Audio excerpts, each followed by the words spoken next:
Yes, sir.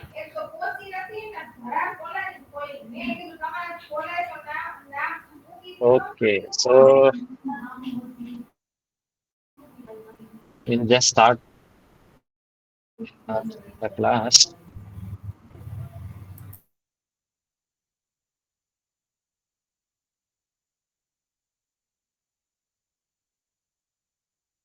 So in this week, which is the 10th week or module 10, we are going to learn about ordinary differential equations.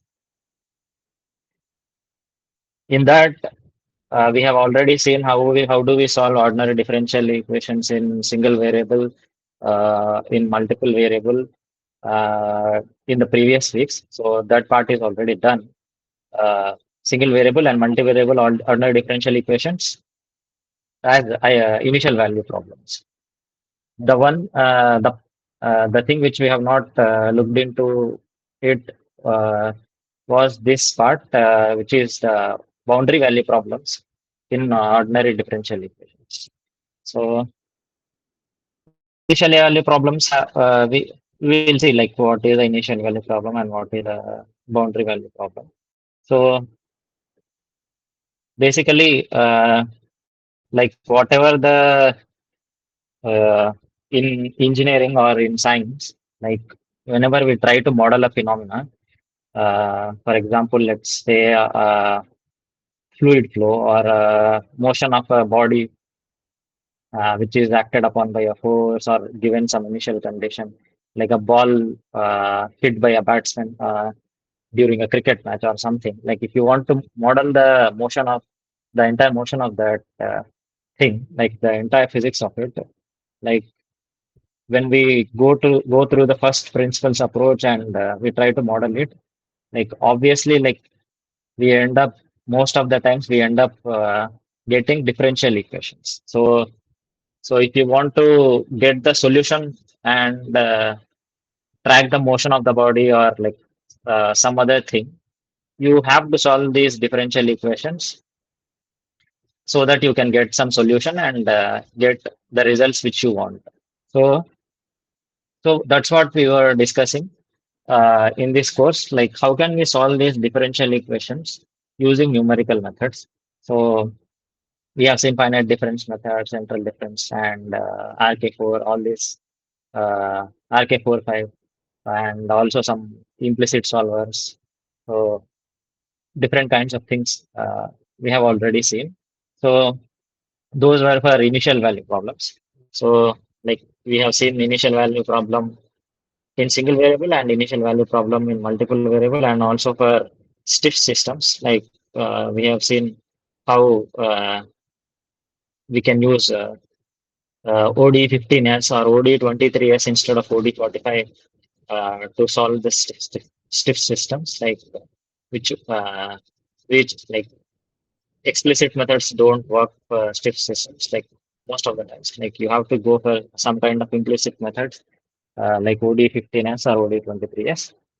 So now we are going to see about OD boundary value problems in this module.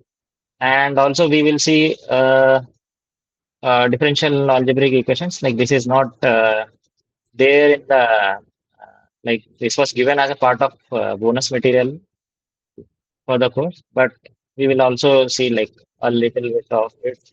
Uh, and in the next week, we will learn about these things in the week 11, like partial differential equations. So these two things are things which we are going to uh, refresh what has been taught during this week's module. Like you might have watched this video, so we'll just see what we have learned, and we will try to refresh and uh, get a revision of all those things, and also like try to solve some the problems which are given in the practice assignment, non-graded. Yeah. So in the week 4, like this problem which we have solved, so this is a uh, This is the like heat flow in a rod. So this is the differential equation which gives this like and these are the boundary conditions of the rod. Like at one end, the rod has a temperature of 100 degrees Celsius in the surroundings, and at the other end there is a temperature of 25 degrees Celsius. So we know that like you have done like some uh, physics course in masters or in school, sorry, physics course in your graduation or like uh, some kind of thermodynamics course or something. Like you will have intuition that heat flows from high temperature to low temperature, and that this equation is giving that uh, flow flow of heat, and this equation will give the entire physics which is governed by this phenomenon. So now, like we know uh, one at the two ends, like at the boundary conditions and the temperatures, like if we want to know like what will be the temperatures in between these 2 points, like uh, in between any point, like we have to basically solve this differential eigenvalue problem. Like generally, like if you want to, like let's say if you have something like this, like if we want to solve this analytically, what we will do, we will just integrate it first time. You will get something like dy by dx is equals to something plus some constant, and then you will integrate it another time. You will get y is equal to c plus c1x plus c2. So if we integrate it two times, like analytically, if we are solving this, if we integrate it two times, we will get the solution. This is the required solution. Like y is equals to something. Here y is temperature. Like, but like you can see that we have two constants here. So because we are integrating it two times, so we will get two constants. So if I want to find out the value of these constants, I should have some boundary conditions or initial conditions, which I substitute in these two integrations, and I'll find out what is C1 and what is C2. So this is all we know. So, so if I want to solve a second order ordinary differential equation, I should have two boundary conditions or like two uh, initial conditions. Here we have two boundary conditions. That's why this is a boundary value problem. Like I can also have, instead of this, let's say instead of this, I can also have dt by dx at x is equals to 0 at x is equals to 0 is equals to some, let's say something, some yes, like some value. So now these two conditions are given, two boundary conditions are given at the same point, that is x is equals to 0. So that's why this is a initial value problem. So which this we have already solved in the last weeks, but in the given problem, we don't have this kind of boundary condition, but instead we have uh, boundary condition in terms of t only, but at the another end, which is at x is equals to 1, uh, t temperature is 25. So now we have to solve this to get the required solution, which is y. So, and using that, we can interpret what is the temperature between what is the temperature at various points in the rod. Okay. So we have like done this uh, problem in the week before. So like the one thing which we can use is like directly using this MATLAB boundary value problem solvers like BVP4C or BVP5C. So we can use this inbuilt solvers, call them, like we have to follow a certain syntax and solve it and get the solution. That is one thing. Otherwise, we can also use these manual methods of solving. Like first, or the most famous one, which like is used to solve the boundary value problems, is the finite difference approach. Like most preferred one, most preferred approach is the finite difference approach. This also we had seen in before, like how we can use finite difference approach to solve ODEs. So, but here we will see how we can use this for uh, this finite difference approach. We have seen, I think, during the numerical differentiation uh, lectures, I think in week 4. So second order differential, if I want to get the second order differentiation of something, I can use the finite difference approach, and that can be used to solve this OD boundary value problems also. And this is the most preferred approach. And the other thing is also like we can also use the shooting method. It's like not so like it is very popular because like a lot of people teach it uh, in the lectures or like in various courses to give a very good understanding of a lot of things. Like it covers solving nonlinear equations and also like solving the differential boundary value problem, like which is the uh, uh, required thing, but it is not like suitable if the problem becomes more complex. So it is not a very efficient technique. So academically, it is like very uh,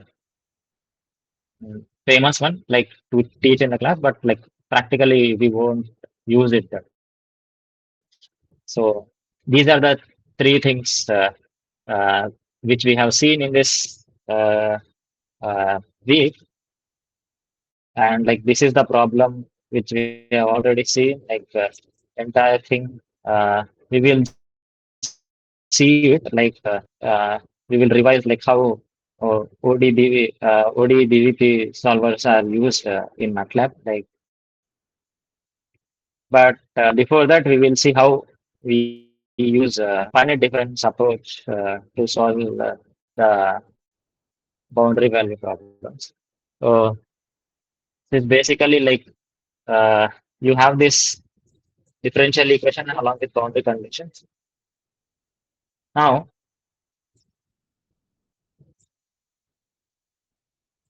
now let's say if I have some uh, have something like this,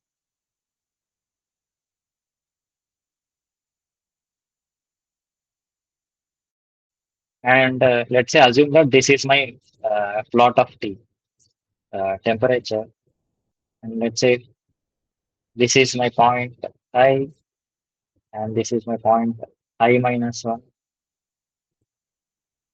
and this is my point I plus 1. And like the distance between 2 points is like h.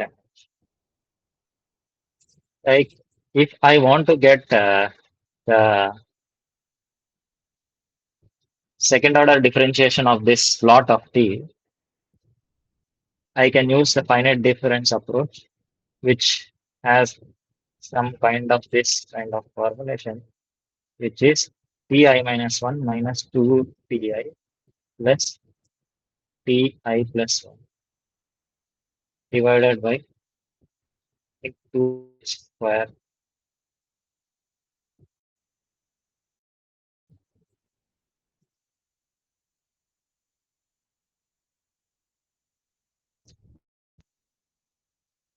Yeah, uh, 2h square is equals to. So this is the differentiation of like first order differentiation at Ti. Okay. Similarly, like you can do it for a lot of other points.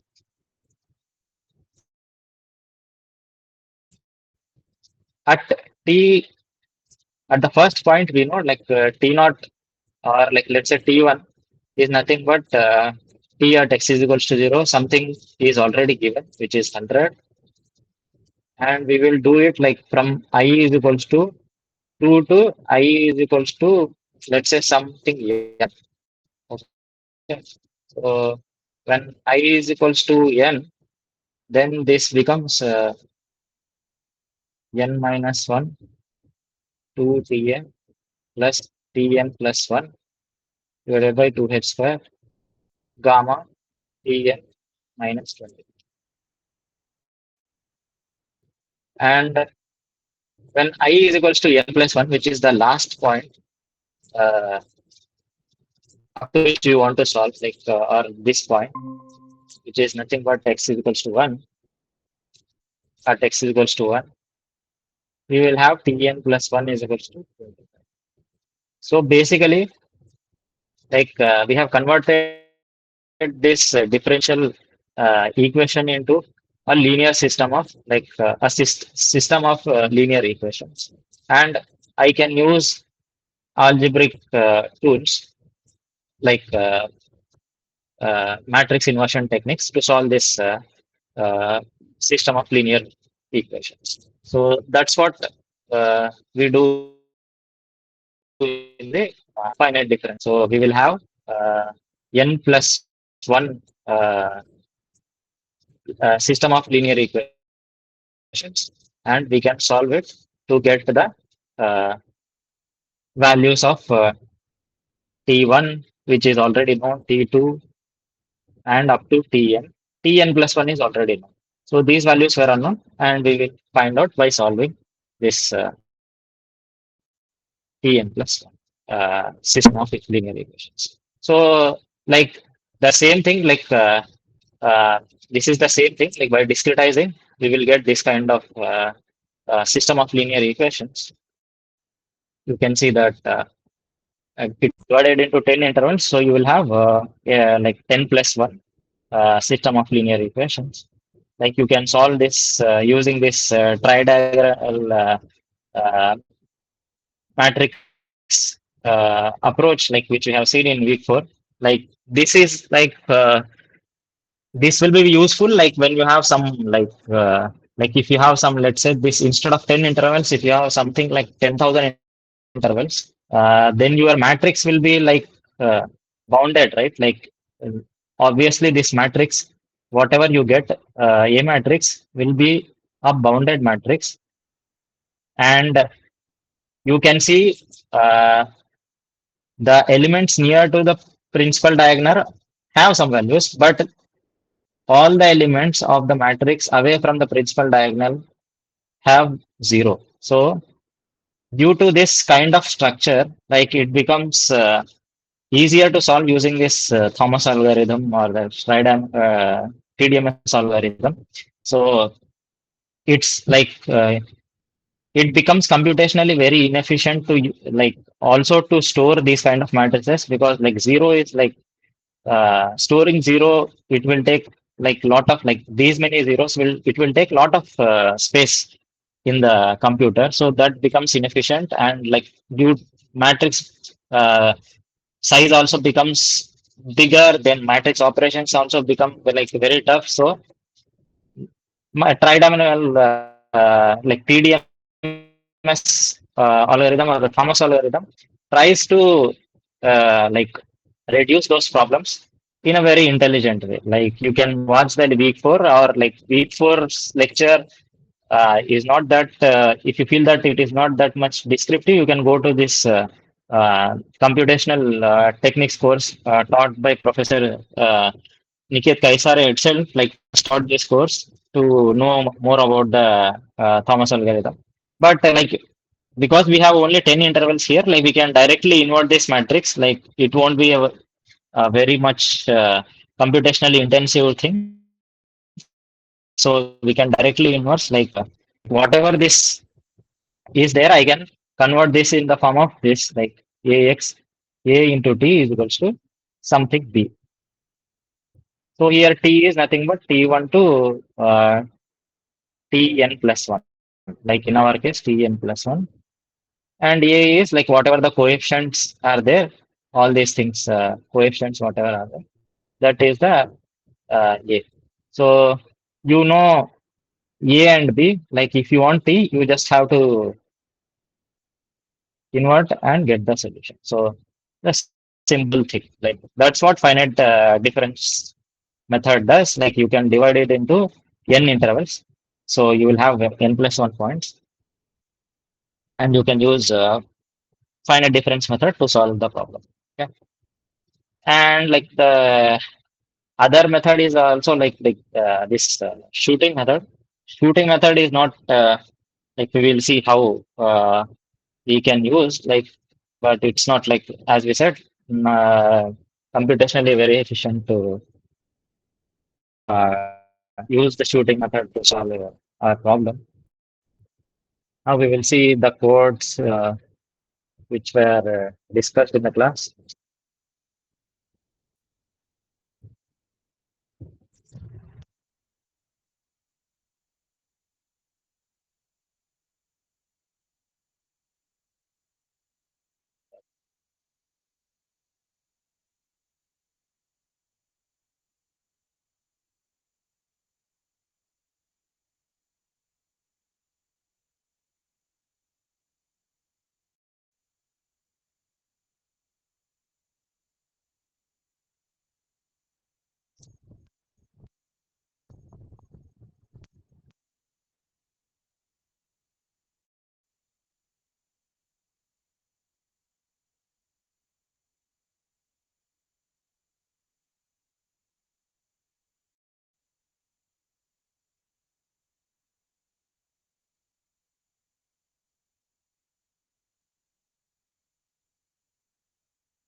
Okay. So this is the first, or let's say we will just, before this, using this solver, we will see how we can solve this using finite difference itself. That will be a good.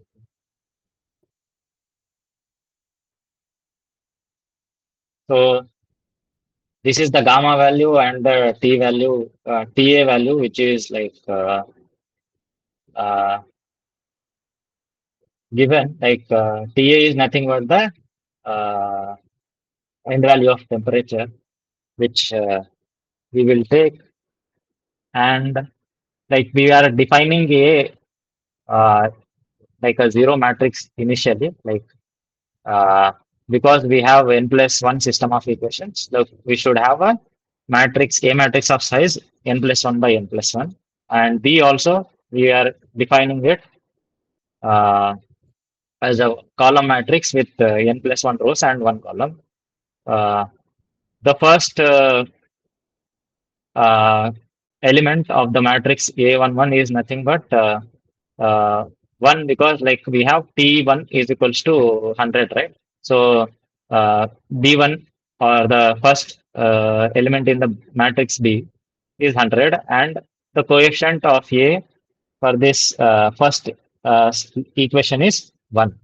And then we have to get the coefficients for the internal points from 2 to n, and we also know this boundary condition, which is at the right, rightmost boundary, that temperature at x is equals to 1 is 25 degrees. So that's why like we have a n plus 1 comma n plus 1, which is the last element in this matrix, is equals to 1 in the coefficient matrix. And we know, and the temperature is nothing, here is equals to 25. So that is Bn plus 1. This is the last element in the B matrix. All the middle elements now, like we have to populate it, like whatever the analysis which we do, like uh, you might have seen in the class, like like as I explained, like you applying finite difference formula at each point from point 2 to point n, you will get some coefficients of t, like coefficient of t1, coefficient of t2, and coefficient of 3t, or coefficient of tn. Based on the number of points which you take, you will get some kind of coefficients. Like we will store all those elements in the A matrix, and also B. Also, we will B matrix will also be populated by the value which we get during the analysis. So that's what uh,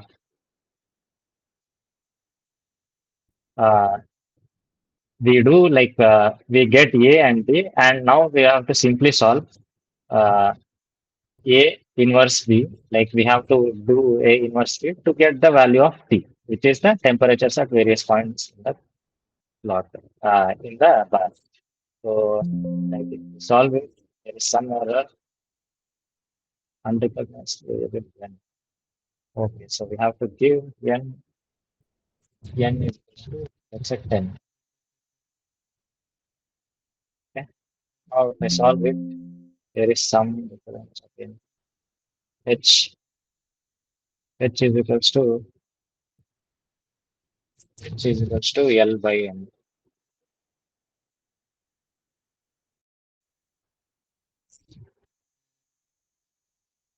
Okay. Okay, Z, we have to define Z 0 to H to L.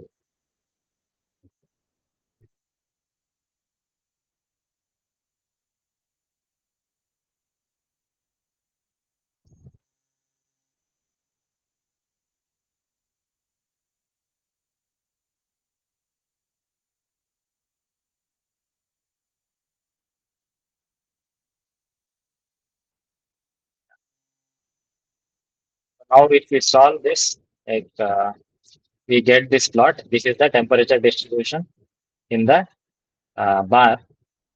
We can see that at the leftmost end, the temperature is 100 degrees Celsius, and at the rightmost end, the temperature is this, which is 25 degrees Celsius at this. So the both the like one way of checking if you have solved correctly or not is like to see this like if see this if both the boundary conditions are like correctly plotted here. Like you have to see if this is 25 and if this is 100. That is one way of checking if you have solved correctly. Like, and also there are other ways, like this plot cannot go beyond like below 25 degrees Celsius, because that is not possible. Like if there is like 100 degrees at one end and 25 degrees at the other end, like obviously it decreases from 100 to 25, but it won't go uh, below 25 in between 100 and 25. So that is also another way of checking, like if you have solved correctly or not. So this was the finite difference approach, like easy and the simplest way to solve uh, this kind of ODA boundary value problems. Also, efficient way is to use this finite difference approach. And also, like if you want to, like you can also use this uh, inbuilt MATLAB solvers for boundary value problems, which is DVP4C and DVP5C. So, like we will define the parameters as structures, like because we have to define them like this because we have to give them uh, in the solver like this. So we write the function in such a manner that we will need this structure. So we have seen this structure data type during the, I think, the first week or the second week, if I recall correctly. So here also like we want to solve it for 10 intervals. Like we will divide our problem into 10 intervals and we will solve it. So first we will define the function. So in this uh, approach, uh, we will make this a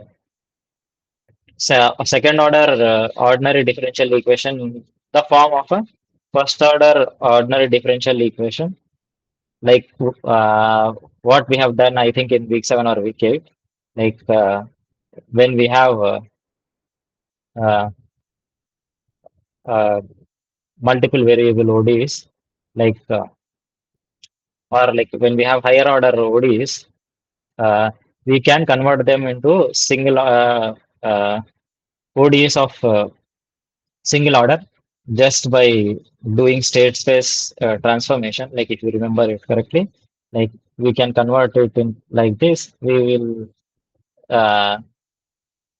for that, like we are defining a function. So this function is nothing but it is giving the state space form of my uh, uh, the governing differential equation. So we are we are saying like uh, dt by dz, like dt by dz, we will take it as y, and d square t by dz square will be equal to dy by dz, right? So that's what we will do here. So dy by dz 2 is nothing but this is nothing but uh, d square t by dz square, and it is equals to the like right hand side of our differential equation, which we saw, is nothing but gamma into t minus 25. So this function gives this converts, like we have converted our second order ODE into uh, two single order ODEs, and we are getting the output of this two single order ODEs from this function rod FCM. And we also have to define a function here for the boundary conditions. And for the rod boundary conditions, like we have two ends, right? Like which is uh, y0 and y1. So y0 is nothing but all the boundary conditions at x is equals to 0, and y1 implies all the boundary conditions at x is equals to 1, or the rightmost boundary condition. Okay.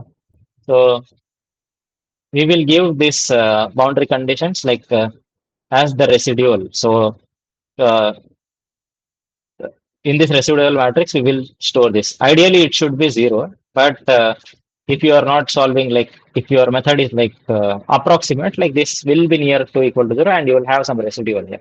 So this y01 is nothing but uh, boundary condition at x is equals to 0, and 1 implies that is temperature. If you take 2 here, it means differentiation of temperature, which is nothing but dt by dz. Okay. So that's why we are taking 1, because we have temperature as our boundary condition at both the ends. So at x is equals to 0 and at x is equals to 1, we have temperature as our boundary condition in the boundary value problem which we are solving. So that's why we are taking 1 and 1 here. So if you were given the Newman boundary condition, like if here we are taking T as the uh, boundary condition for both the ends, and this may be called as essential boundary condition or the Dirichlet boundary conditions. So these two boundary conditions are called Dirichlet boundary conditions.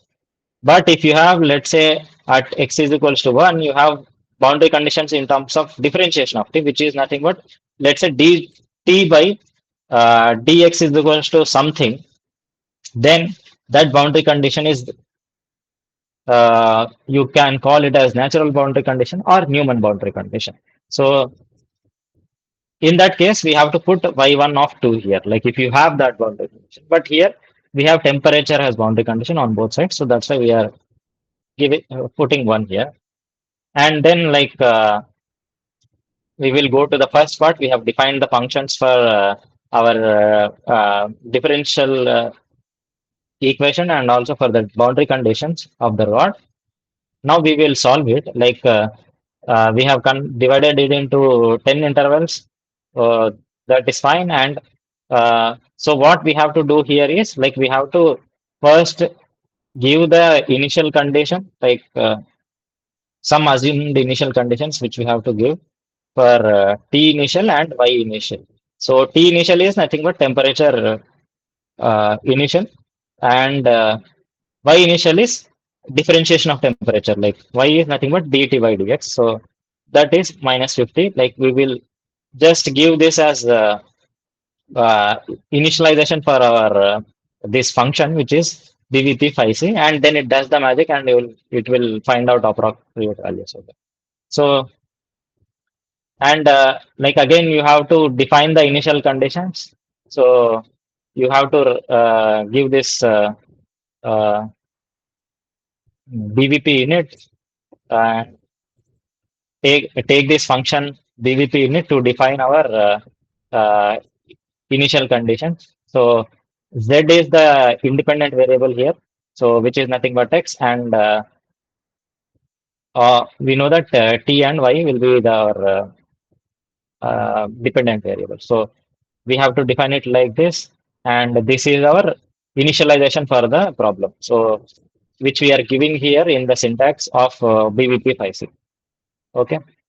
Then we have to like first give the function, and this is having z and y as our variables for which it has to solve. Z is nothing but all the values of x, and y is the temperature and the differentiation of temperature.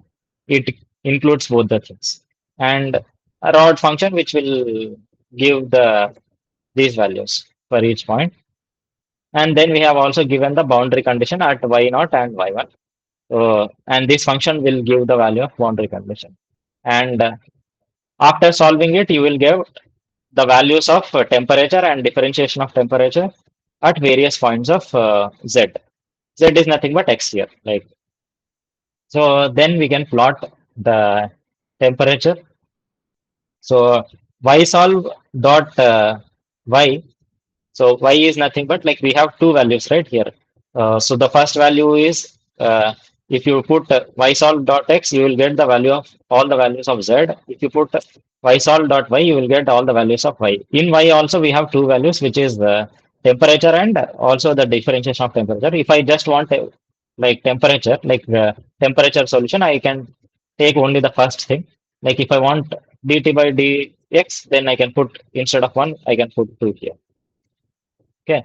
Then we will plot the values of x and also the values of temperature, which will give us the distribution of temperature over the rod. So that's how we can use this inbuilt MATLAB function of uh, DVP5C or ODE DVP solver to solve our boundary value problem. So if I can run it again, I'm getting the same thing. So like let's uh, say if I don't close it, and if I done the finite element, sorry, this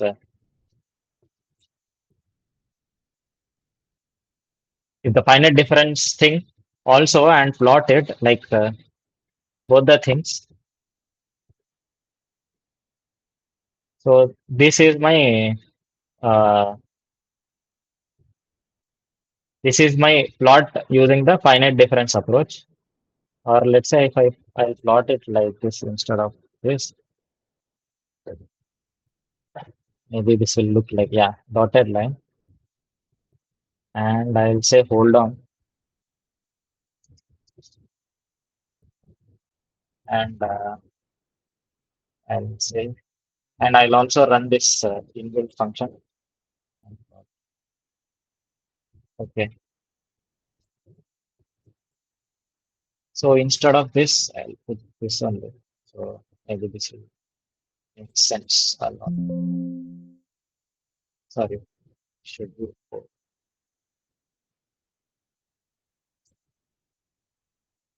Now I will run this. So you can see that using both the approaches, like there is some slight uh, error, but like both are solving like uh, the problem, and both the approaches like we can use to solve this uh, boundary value problem.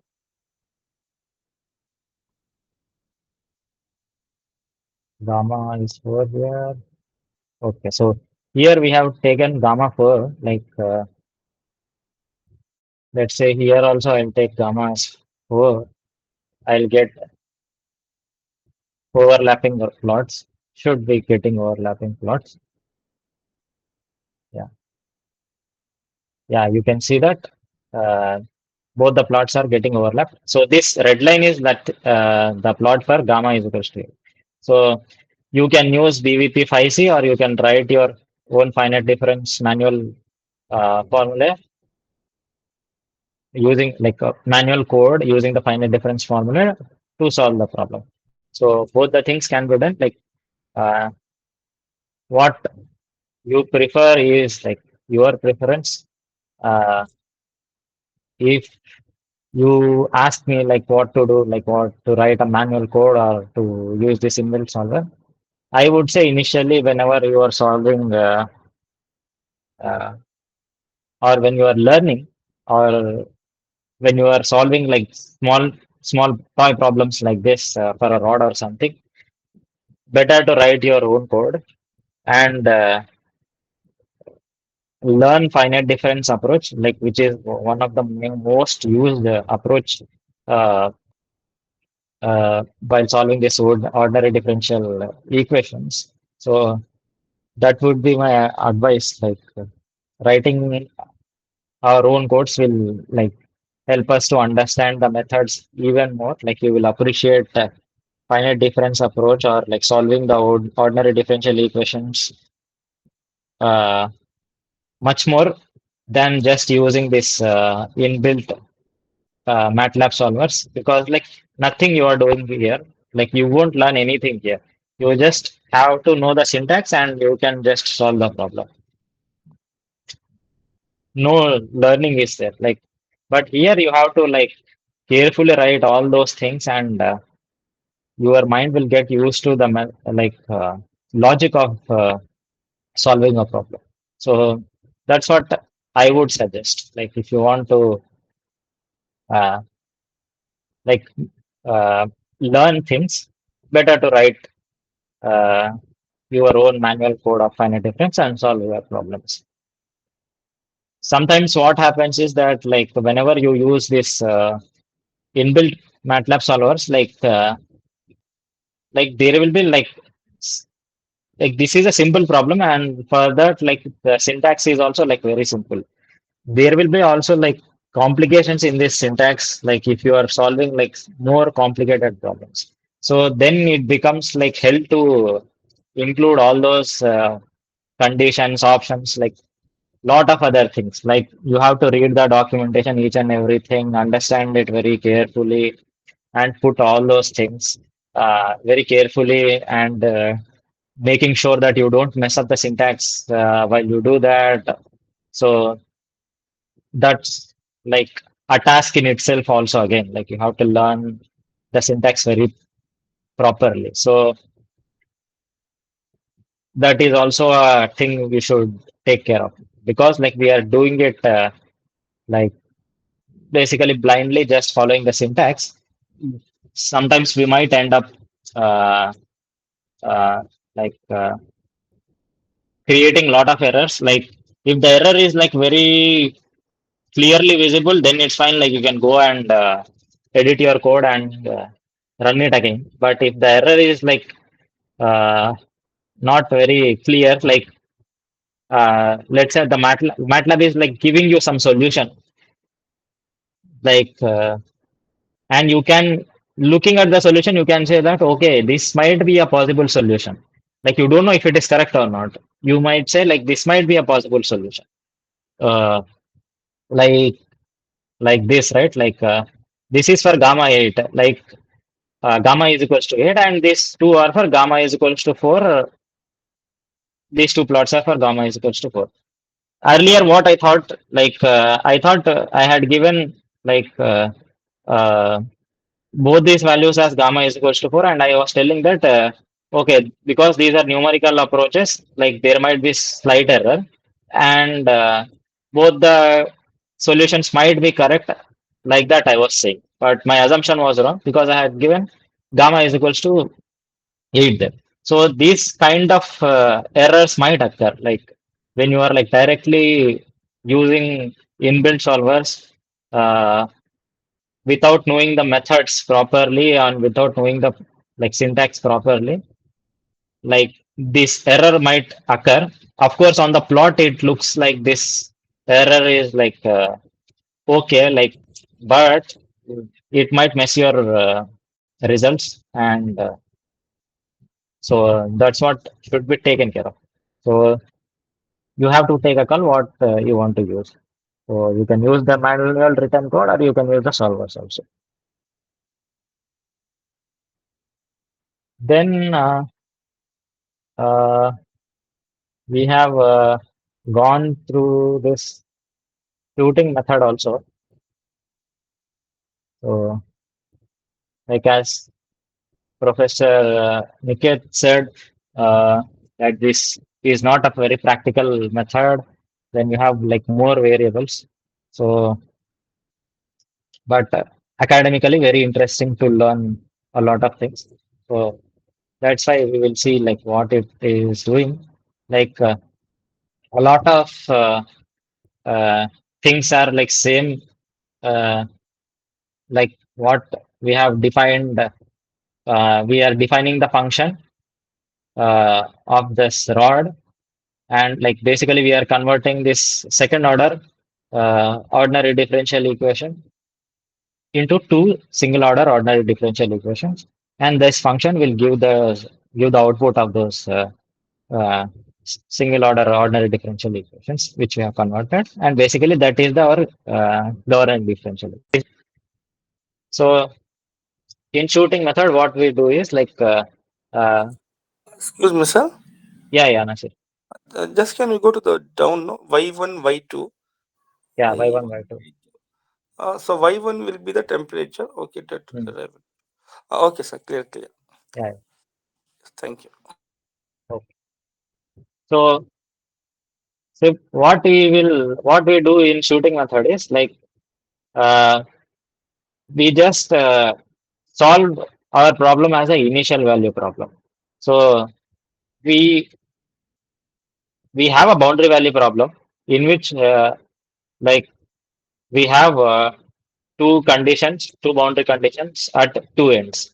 One is at x is equals to 0, and one at x is equals to 1. In shooting method, what we do is we will we will forget the right side boundary condition, and we will take only the initial, like the left boundary condition, and we will assume another boundary condition at the left side, which is our like we are guessing it, like which is y guess is nothing but dt by dx at x is equals to 0. We will assume the value of it something like minus 50 or something, because here we know that temperature goes from 100 to 25. So basically the slope is decreasing. So that's why we are taking a negative value here. So we take these two initial conditions, and we will try to solve our uh, we will try to solve this fake, we are calling it fake IVP because we don't know this value. So but we are assuming some value, and we are solving the problem as a initial value problem. So we will solve it because we are assuming it, like if this value is not correct, obviously the boundary conditions at the right end, like if I solve it and get the temperature, like if I solve this using taking this uh, guess the boundary condition of dt by dx at x is equals to 0 is equals to minus 50. If I take this, like if this 50 is not correct, then I'll get the value of temperature at the right end as something which is not 25. So we know that it is given that the temperature at the right end should be 25. So if it is not 25, like as I've said, like if it is not 25 here, if it is not 25 and if it is not 100 here, then your problem is wrong, because these two boundary conditions have to be satisfied, right? So let's say we will just like this OD 45 and all these things we have learned, like solving the OD initial value problem we have learned already in the previous year, previous weeks. So I won't be telling you so what to do and like how we are solving it, but like we will solve this initial value problem, and we will solve the we will plot the values of temperature and we will see. So I'm making sure that like I am writing these comments, because like I don't want my plots which occur like close all will close all the plots or all the other extra windows, plot windows are there. So that's why I'm writing this. Clear all will clear all the variables here, and CLC will clear my command prompt command window, like what, like it will give me a clear command window. So these three lines, like as I suggest, like you should write always, like mostly at the start of your code to avoid any complications. Okay, so let's say I'll plot this. So so now you can see that this value is 100, and at x is equals to 1, this temperature is coming as 512.653, which is absolutely like wrong. So it's not correct. So I like I have to like basically further reduce this value of dt by dx. Like I have to assume some other value of this and solve it again.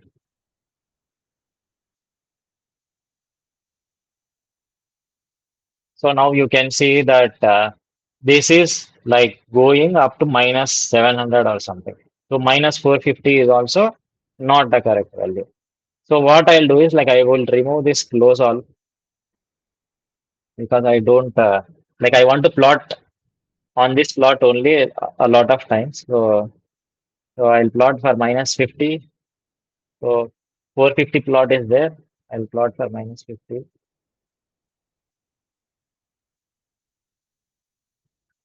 So so this is for minus 50 and this is for 450. So we know that this has to end at something like uh, 25, right? So we know that like the temperature at x is equals to 0 is 100 and at x is equals to 1 is 25. So it has to be like come in between these two values. So I can take this as uh, like what you say, uh, finite difference, or like what earlier we had taken 450 and we have taken like 50 minus 50. So I can take a value of dt by dx in between both of them and solve it.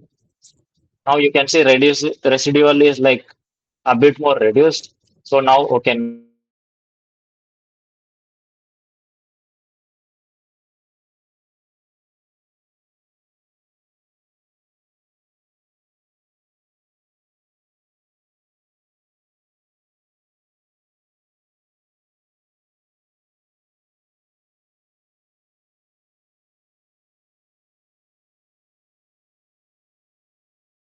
problem. So in the end, this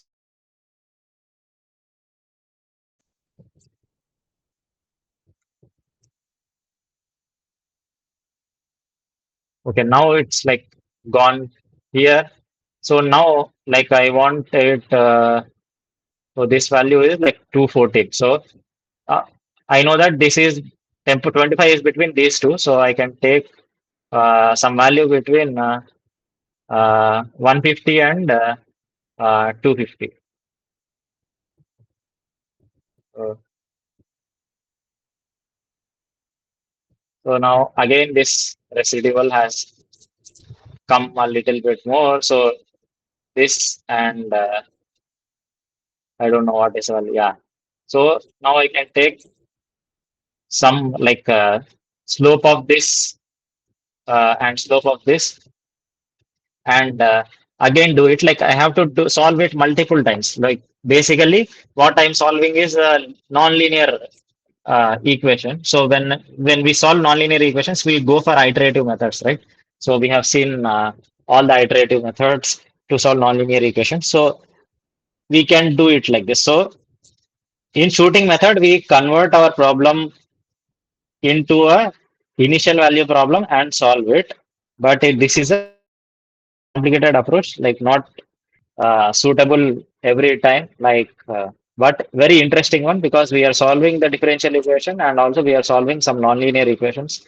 So basically, you have to get this y guess right to make your residual near to zero. And like when it becomes like you will define like you have to run a loop here. Like I am solving it manually, but you have to run a loop where you will guess lot of y values uh, you will take lot of y gas values and you will you will define a tolerance criteria such that if your residual becomes like lesser than let's say 0.003 then your problem solves then your problem stops like the for loop stops and it will come out and it will give you some solution.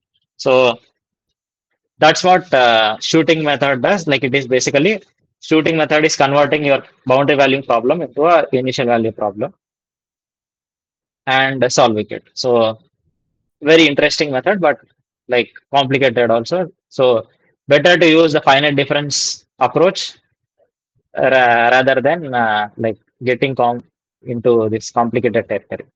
So these were the three things which were discussed in this week. So first, we will see this practice assignment. If we have time, we will see this bonus material about differential algebraic equation.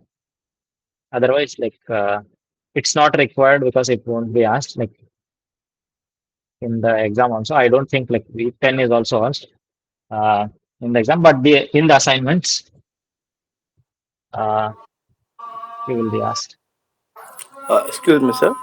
Yeah, Nasir. One clarification here. Yeah, As you know, the 12 assignments we have got, and they will take best of 8. Am I right? yeah, yeah. I think so. Now, since from assignment number 10, Mm. 11, 12 is not there for exam, now still that best of 8 is considered out of 12? Yeah, yeah, yeah. Best of 8 Okay, will be considered. Like, out of 12. out of 12, whatever, like, let's say if you have got uh, from week 4 to week 12 best marks, then those will be considered. Okay, thank you. So we have this, uh, let's first, Sorry for interruption. One yeah, yeah, last doubt. Till yeah. we have exam, are we going to have the access for Mat lab? Presently, we are having access. No, is it till exam? Because Ah, the week 12 will get over 2 weeks or 2 to 3 weeks before the exam. So for yeah, yeah. practice sake, it will be still available till exam. I don't know about it. I think you have to ask here in the forum. Uh, I don't have any idea about it. So I think we can post in Yeah, question answer. No. yeah, Okay. that's I'll it. try to post there.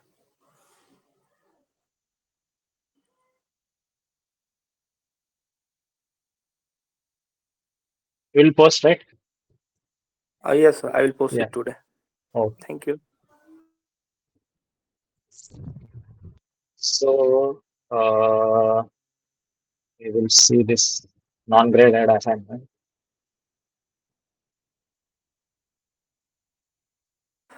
Oh And yeah, sir, have you also. sir, have you ever tried SegMath Hmm? for your research work? SegMath, SAGEMATH. Oh, Sage Math for solving, right? Forgot it. I have So tried it yeah, so can for we, plotting and because all. yeah, this is a free software. Hmm. So can we depend on this for our research work? And similarly, Octave, can the Yeah, result yeah, what we get, can we be confident enough the way will be in MATLAB? Because MATLAB is not free software, no? yeah, yeah. Like whatever you use, like Octave is also a very widely used thing. So it's like you have to basically solve your problem. What you use is nothing of So like what nobody I is in. mean to ask Hmm. is, can we be confident about the solution which we are getting? Yeah, surely we have to do all our See, algorithm yeah, checks, yeah. right? So Hmm. what my question is now, is it because back of my mind always one Hmm. question will be, uh, if I could have solved in MATLAB than Hmm. in Octave, whether the result will be varying or it will be the same, similar segments. So since you are all are doing research, no, so I thought I will No, ask. no, no, no. It's like there won't be any difference. Like if you're writing your code correctly, like Octave will also give the same result and MATLAB will also give the same result. The only thing you should be worried about it, like when you are using some inbuilt solvers, right? Like here we are using BVP5C. Mm-hmm. So if if Octave doesn't have a equivalent exact equivalent version of that BVP5C, like then your result might like slightly vary. You have to check that like if that function inbuilt function is solving your required problem correctly or not. Mm-hmm. Sometimes what happens is like there will be some equivalent function of what MATLAB provides in Octave also, but they will have slight modification in the algorithms. So so it might like the results might vary in some cases, but like mostly it like you can use it. You just have to be aware like what each and everything is doing. And similarly, what about now SegMath? Means, for example, we also, if you have inbuilt, so can that will be always there, right? In Yeah, SegMath, yeah, because it's open source from Indian, I think, from yeah, Indian yeah. You origin. you can use it. It's not a Okay, problem. so okay, Yeah, so we can expect at least from SegMath there won't be any means after knowing the code, obviously, yeah, yeah. because I think one course is also available. I See just these saw uh like from as you as I can see like it is built like they have written it's built on top of NumPy, SciPy, Matplotlib, SymPy. So these all these libraries like these four things are like basically libraries of Python because I use Python. Like I don't use MATLAB. I use Python to code. So I know that like all these libraries are like very efficient and widely used libraries in like Python. Like I use them a lot like during my research work. So obviously, so if they have built on top of this, like there won't be any problem at all. You can use it. so, sir. As you are saying, Mm. so it means you have usually went for Python. So Yeah, yeah. all the graphics all will be no problem. The way means if we go for graphics, nothing but plotting, etc. So it will be because it's, if I know Python is also free software. So there won't be any problem with the work what we expect, the extraction of the result. There won't be any problem. No, no, no. Python is very good. Like Oh, you can plot it as like obviously MATLAB has a better like this kind of interface like where you can edit itself here itself all this like figure properties all these things. mm-hmm. In MATLAB you have to write a code like you won't have a user interface like this. But in Okay. MATLAB, you have to write a code for Python everything to modify things. in Python. Yeah, Okay. like you won't have like you cannot click a button like edit and do things. So Okay. you have to write a code, but like the plots in MATLAB are also like very beautiful. It's You mean to say in Python? yeah, what? You mean to say in Python? Yeah, Python yeah, also graph is very good. In Python, like plots are very good. Like you, Okay. like there is no compromise like on quality. Like you can customize and like in whatever you want. Uh-huh. Uh, but you just like have to know this library, matplotlib. So if you click it now, there is like matplotlib.org. So they have this user guide, like you can check the tutorials, all these things like image tutorial, like all these kinds of plots, whatever the kind of plots if you want to plot, you can get a good idea of like how you can write a code and do this like scaling the axis layouts. You can uh, put the like size of the figure, all these things you can do. Like you want to plot a line plot or a dotted line plot or whatever the things, like whatever you do in MATLAB, everything you can do in Python also using this Okay. MATLAB. And sir, one last question. Mm, Is because now since we saw SAG method, the free software using some of the libraries of Python, so is mm. something like coding the code syntax of SAG and Python, are they Ah. bit same? Any SageMath, idea? I think SageMath has a user interface, I think, right? Like you click something and you will get uh, No, I'm talking about syntax. The syntax, whatever we have got, is it the mm, same like Python? yeah, yeah. It's like Okay, SageMath, like in background it runs Python codes. okay. Whatever you give, na, like instead of Uh-huh. writing the code, you can like use SageMath. Uh, so in background, it runs Python code only. So Okay. like whatever you write, like it simplifies. Like you don't have to write lot of things. It simplifies that. Because even I saw there are some courses. One course same like numeric method by using SageMath. I just saw. Ah, So okay. that is also handy. Yes, sir. Thank you, This sir. Thank you very much. SageMath is like I like I remember it because like when I took computational methods course in IIT Madras, like sometimes a professor used to plot or like solve like something in the class. So like it's very easy to like explain something to students using this Sage Math. Like instructional, you want to do something instructional to students or something like who don't know Python or some kind of coding, you can use Sage Math to plot the plots, give some equation, solve something or something. Uh, then you can like use it. But like if you are doing research, like obviously I'll suggest you to write your code. Obviously, you can use Sage Math to plot and all those things, but like if you are solving a problem, you are getting some output, and then you want to take the data and you plot. Then you want to take the result, and again you want to plot in Sage Math. So it becomes like again like lot of work to go from here there and like so like it is very easy to plot in like Python also. So it's not like you just have to run. Like nowadays we have chat GPT, like we can ask everything. Like you don't have to go to Matplotlib's this documentation and read anything. You just tell chat GPT or like I or like and also you can use this Gemini 2.5 Pro, which is like very good at coding.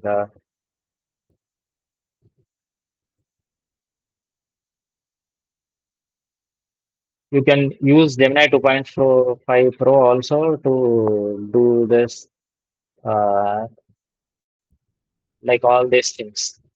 Like Gemini 2.5 Pro, you can use and you can ask it like, let's say,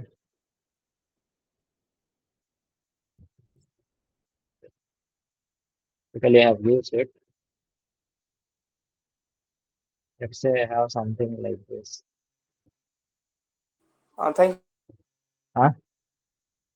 Thank you, sir. Thank you. Huh? Thank you. Yeah, yeah. So you can ask whatever you want and get things. So nowadays, like, see, in this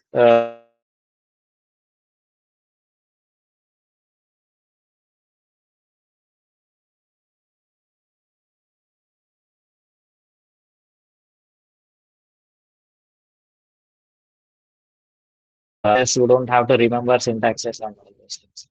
You have to know how to solve the problem. Like we have to know how the problem should be solved step by step. Like I should know, like I have to define initial conditions. I have to do the integration. I have to uh, then solve for the constants and get. So logic is the most important thing which you should have uh, clearly encoded in your mind. If your logic is clear, like then you can just go to some AI tool like ChatGPT or Gemini, like whatever you want, Claude or something, and you just prompt it correctly. Like you give your problem to the AI model, and you tell like I want to plot this in Python, and I want the plot to look like this. This should be the size of the plot, and I want a dotted line plot, and I want the plot to have this color, and I want the plot to have this axis properties, and I want the plot to have this title. I want the plot to have these axis labels, and you just have to explain these things, and it will give the entire syntax. You just copy it and paste it, and do slight modifications based on your problem. Like let's say it will give some x and y. Instead of x and y, you put some distance and velocity or something, whatever you have got result, and it will plot it. So like the reason for which I use MATLAB is because MATLAB is open source, and it is all like also very efficient to run MATLAB. Python, like Python is very efficient to run also.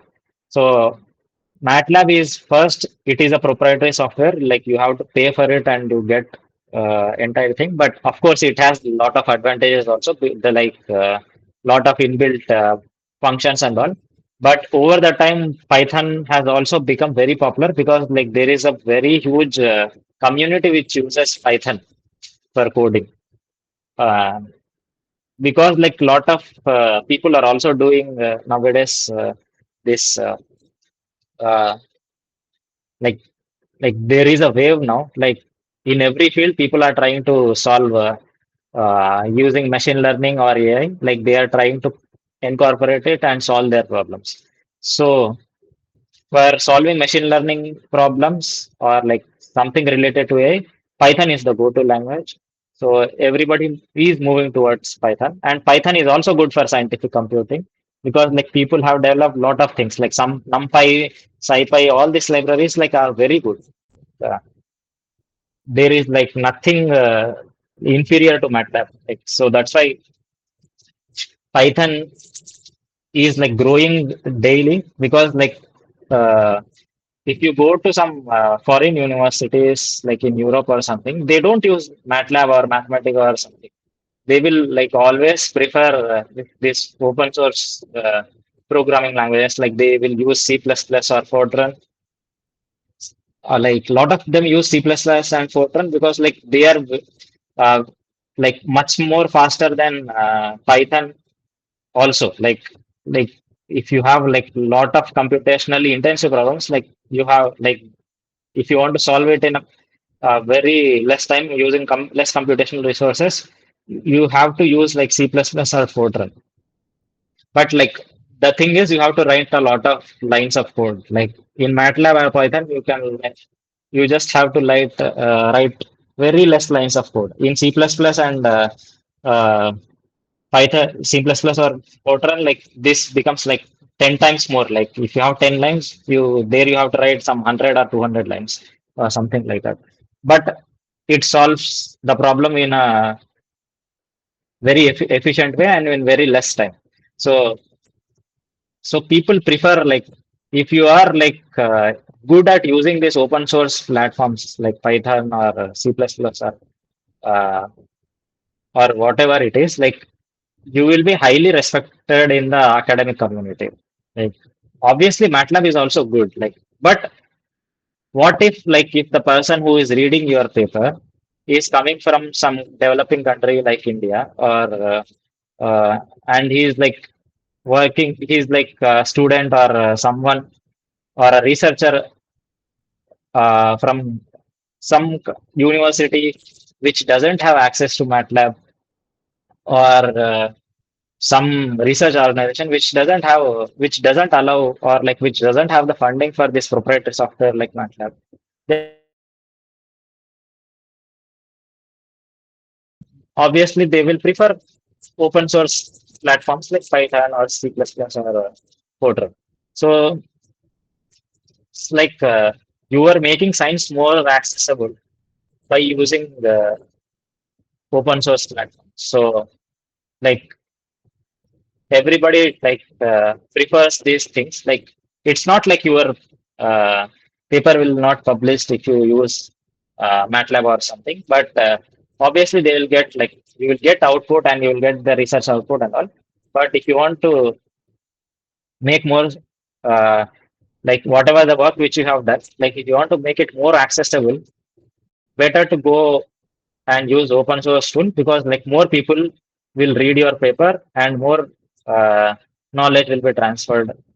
Like whatever you have done, you can share it to more number of people because like everybody cannot afford like uh, this expensive proprietary software.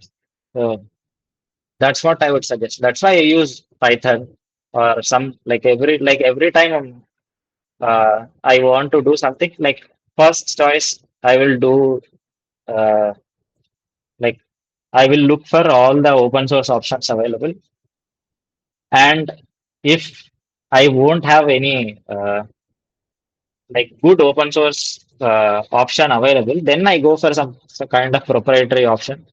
Uh, Otherwise, like I will prefer going for open source platforms only because obviously, like open source platforms, your learning will be a little bit difficult. Like MATLAB is like very easier compared to like here you have all these options like beautiful graphical user interface to edit the plot. Like here, I can click here uh, and like if I click and use these things like edit content and style, all these options will be there. In Python, you won't have these things. You have to write the code. Like little bit difficult, but after learning it will like you will find it like very helpful and also like because you like you were saying like you don't have the access to MATLAB after this course gets completed like you can always go to Python and do the same thing which we are doing here, same thing, like there won't be any difference in results. Like everything like MATLAB and Python are very similar. Like the lines of code, what you write is also very similar. Like there won't be any drastic changes occurring if you go to MATLAB like sorry, if you go to Python from MATLAB.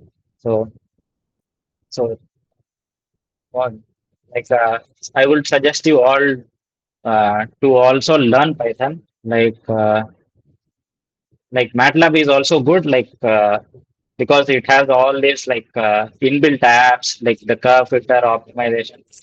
In addition, like all these things are there.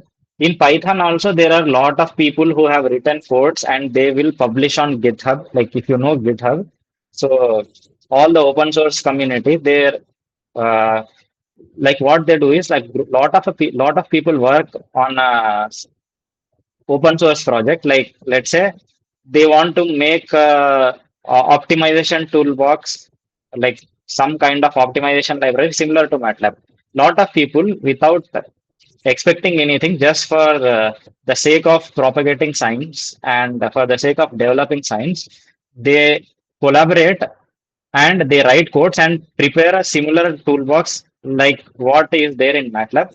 Like, so you can use this, like they will publish those libraries on GitHub or somewhere else. Like Matplotlib is also one kind of project on which a lot of people have worked, and they have like it's like work is going on daily. Like some like like there will be a lot of versions of Matplotlib coming like in 1 or 2 months. Like people are working continuously to make it better. Like they are not getting any money out of it or something. Like they are just doing it for the sake of doing it, just to make everything more accessible. And they, by doing so, they will also learn. Like they have the interest of learning. So everything is like available for free. Like we don't have to pay for anything. So that's very advantageous when we go for open source. Okay. Like, I've spoke a lot. So we'll just see some problems now.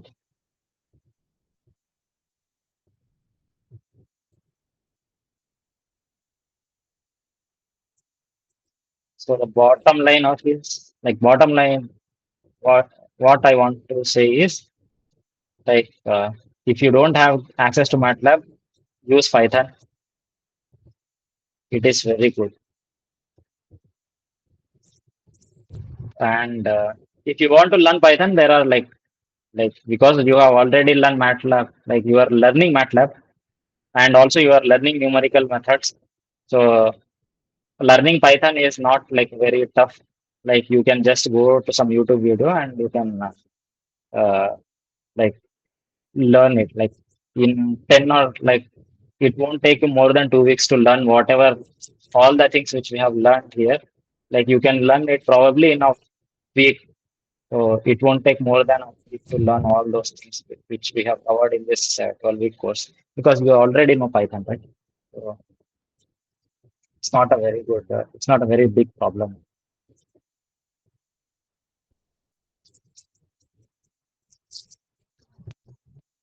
See, better than Octave, Python, I would suggest Python.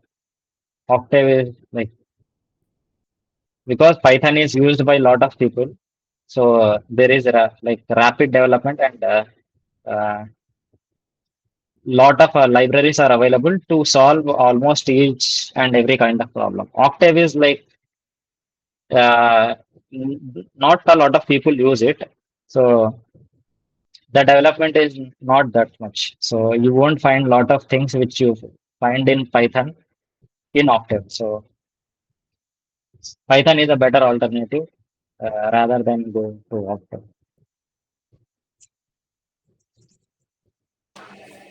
Thank you, sir. Thank you very much for your feedback, sir. Thank you. Yeah.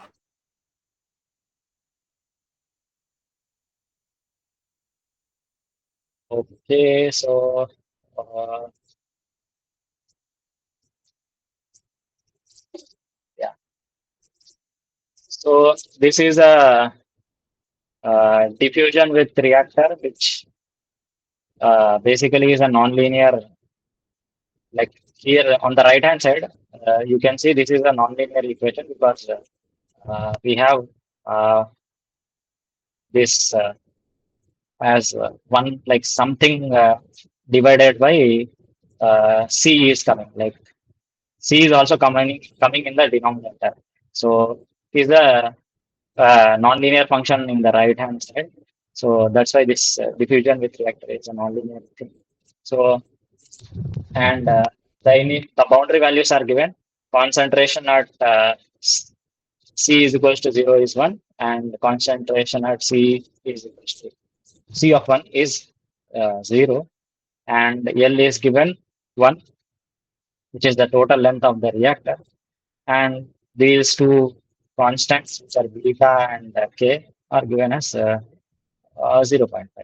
So they are saying uh, to solve this using the uh, boundary value problem, the boundary value problem solver, inbuilt solver, which is BVP5C, or we can use also the finite difference approach to solve this. So, and there's asking what is the value of C is equal to 0.5, and what is the value of C is equal to 0.5. when beta is taken as 2 instead of 20. So let's see, like we have this code which we have already written, slight modifications to do. So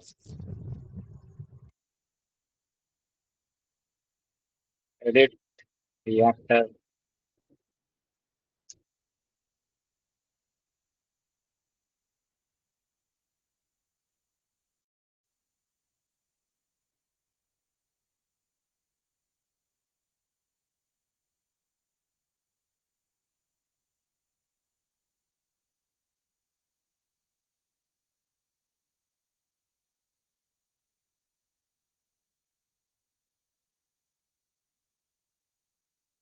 So we'll copy the same thing here,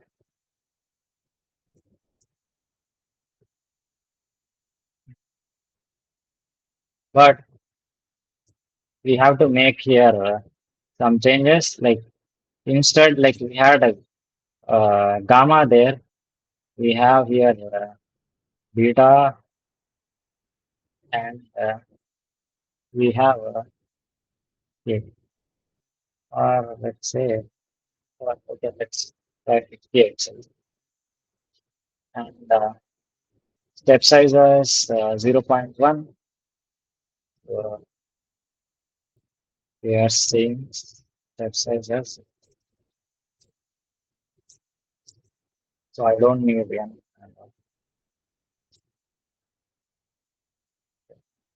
We'll write whatever it is. And all these things will be same. We have to modify these functions. So instead of this temperature, this becomes concentration.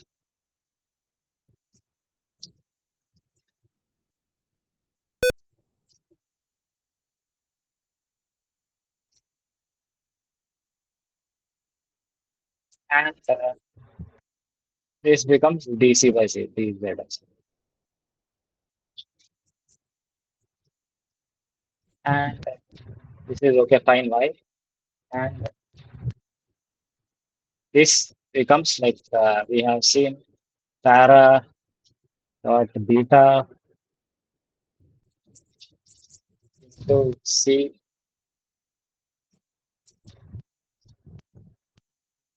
Yes, so I'll write this as c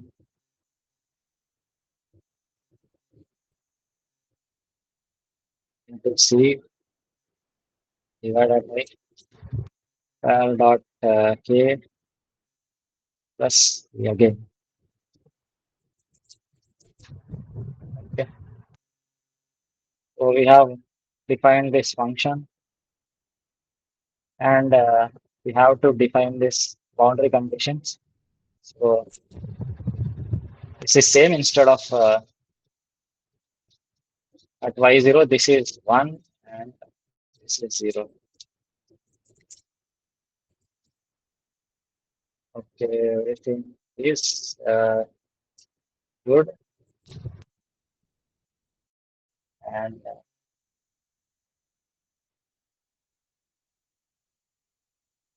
first we'll solve it for beta is equals to 20 here, and beta is equals to 0. Sorry, k is equals to 0.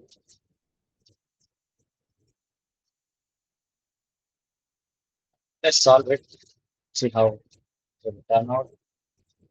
Data goes on.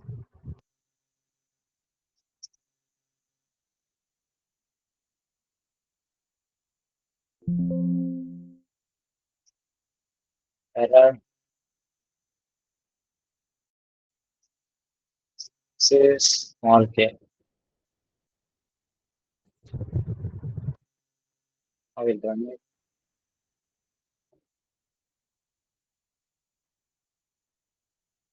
Taking some time to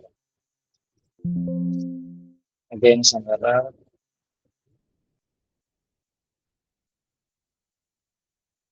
Same.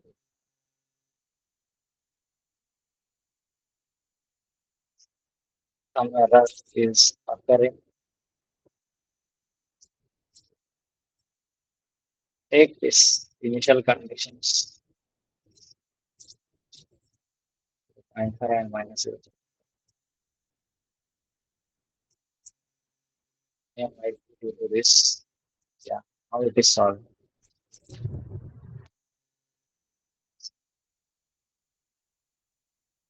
So this is our plot. Like boundary conditions are satisfied. At C is equals to 0, the concentrate at x is equals to 0, the concentration is 0, and at x is equals to 1, the concentration is 1. So the concentration is 0. So we want to find out what is the value of concentration at x is equals to 0.5. The concentration is 0.0706. 0.0706. Now I want this same problem. I want to solve for beta is equals to 2. Uh,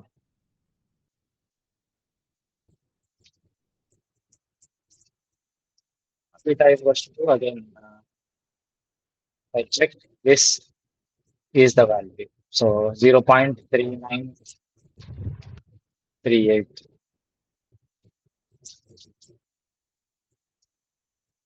Let's see if I have correctly done it. Yeah. So the answer is coming in the range, and we have solved the problem successfully. So slight Excuse me, modification. sir. Yeah. Sir, I'm extremely sorry, but no, always I stuck whenever I'm solving. No, I'm Hmm. always stucking with understanding of code with line number 2526. In code 25. line number 24, we are calling there is a function y is having I think two rows. Am I right? Mm-hmm. But Why? always I get confused with the y1 and y2. Can you just for last one elaborate this one, sir? Always Oh, I'm checking there itself y1 and y2. Can you please elaborate that one? yeah. Yeah.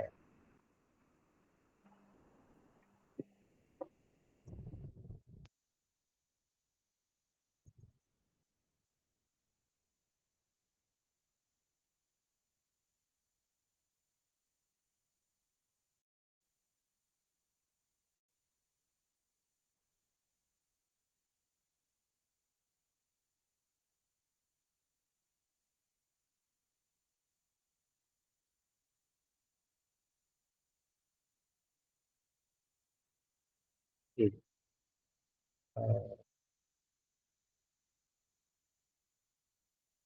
if y1, or let's say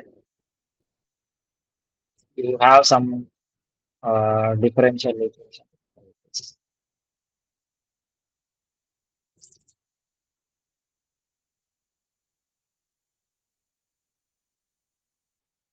Uh, some v square f by v square is equals to, let's say uh, f of x something.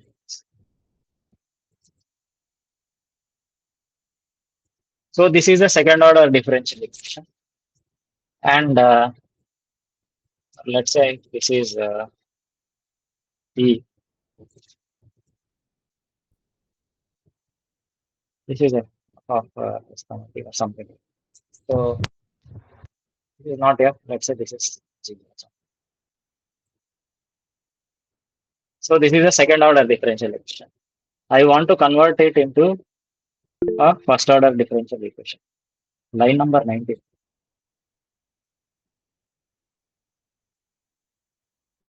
Oh, this one.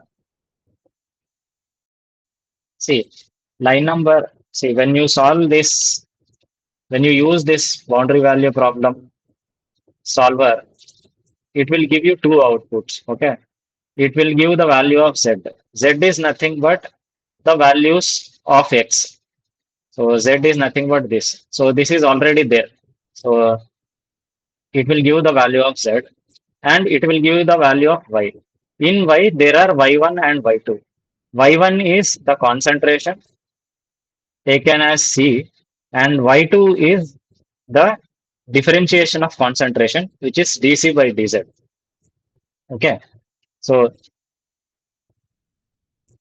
if you want to plot the concentration, then from like as I said, Ysol has two components, right? So Ysol has two components. In that, if I want to get the x, Ysol dot x, it is nothing but z only here. Like I can replace this with z.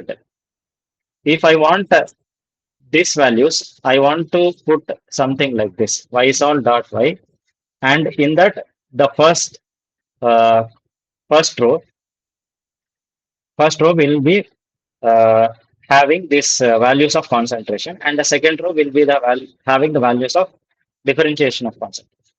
That's what it is doing. There is no complication. So, so I want to convert this into uh, differential equation of like this into two differential equations of order one. So what I'll do is I'll say take something like some y is equals to uh, df by dt, or let's say y is equals to df by dt. Okay, assume that y is equals to df by dt. Now what you will do is you take this y is equals to df by dt. So you have this, right? Like basically you have d by uh, d by dt of df by dt.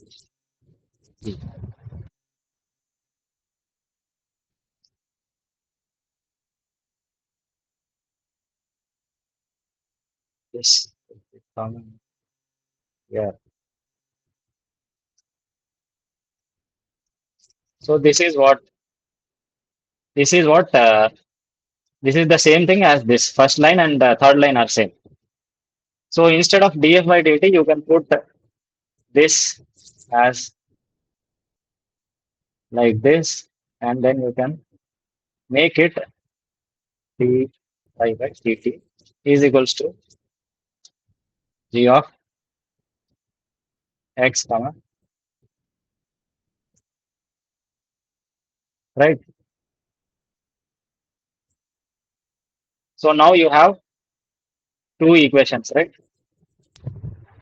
Y is equals to df by dt, and uh, this dy by dt is equals to g of x comma t. So these are uh, two differential equations. So like that, I can take and write the governing differential. Yeah, you want to speak? Sir, now Yeah. after this, now when we Mm. get this Dirichlet boundary condition, there I Mm. have got doubt. Dirichlet boundary condition. I think we Dirichlet. have got all the problems under Dirichlet only, no? Yeah, yeah. This problem Yeah, is also Dirichlet only. yeah. Now when we are applying Dirichlet, there is a confusion. When you apply Uh, Dirichlet boundary condition, this nothing here code. changes. I mean to talk about the coding. Mm. Now, for example, line number 27 and 28. Mm. There, it's some difficulty I face to No, convert no. the. See, in Dirichlet, like regardless of the boundary condition, this function won't change. Even if you have a Newman boundary condition, or even if you have Dirichlet boundary condition, this won't change at all. This function will remain same. Okay, The thing changes here, like if you have a Newman boundary condition, is this changes. Like if you have a Dirichlet boundary condition on the left hand side, and if you have a Newman boundary condition, like dc by dz is given on the right hand side, then you have to change here. Like instead of taking index one, you have to take index two here. So index 2 is going for second derivative. Yeah, index two is going for second derivative. No, no, not second Sorry, first, derivative. sorry, Index first two derivative. index Ah, two is index C. See, this is the first index. yes, sir. Sorry. Uh, Here y of 1 is C. Okay. Y of 2 is dc by dz or dc by dt or something.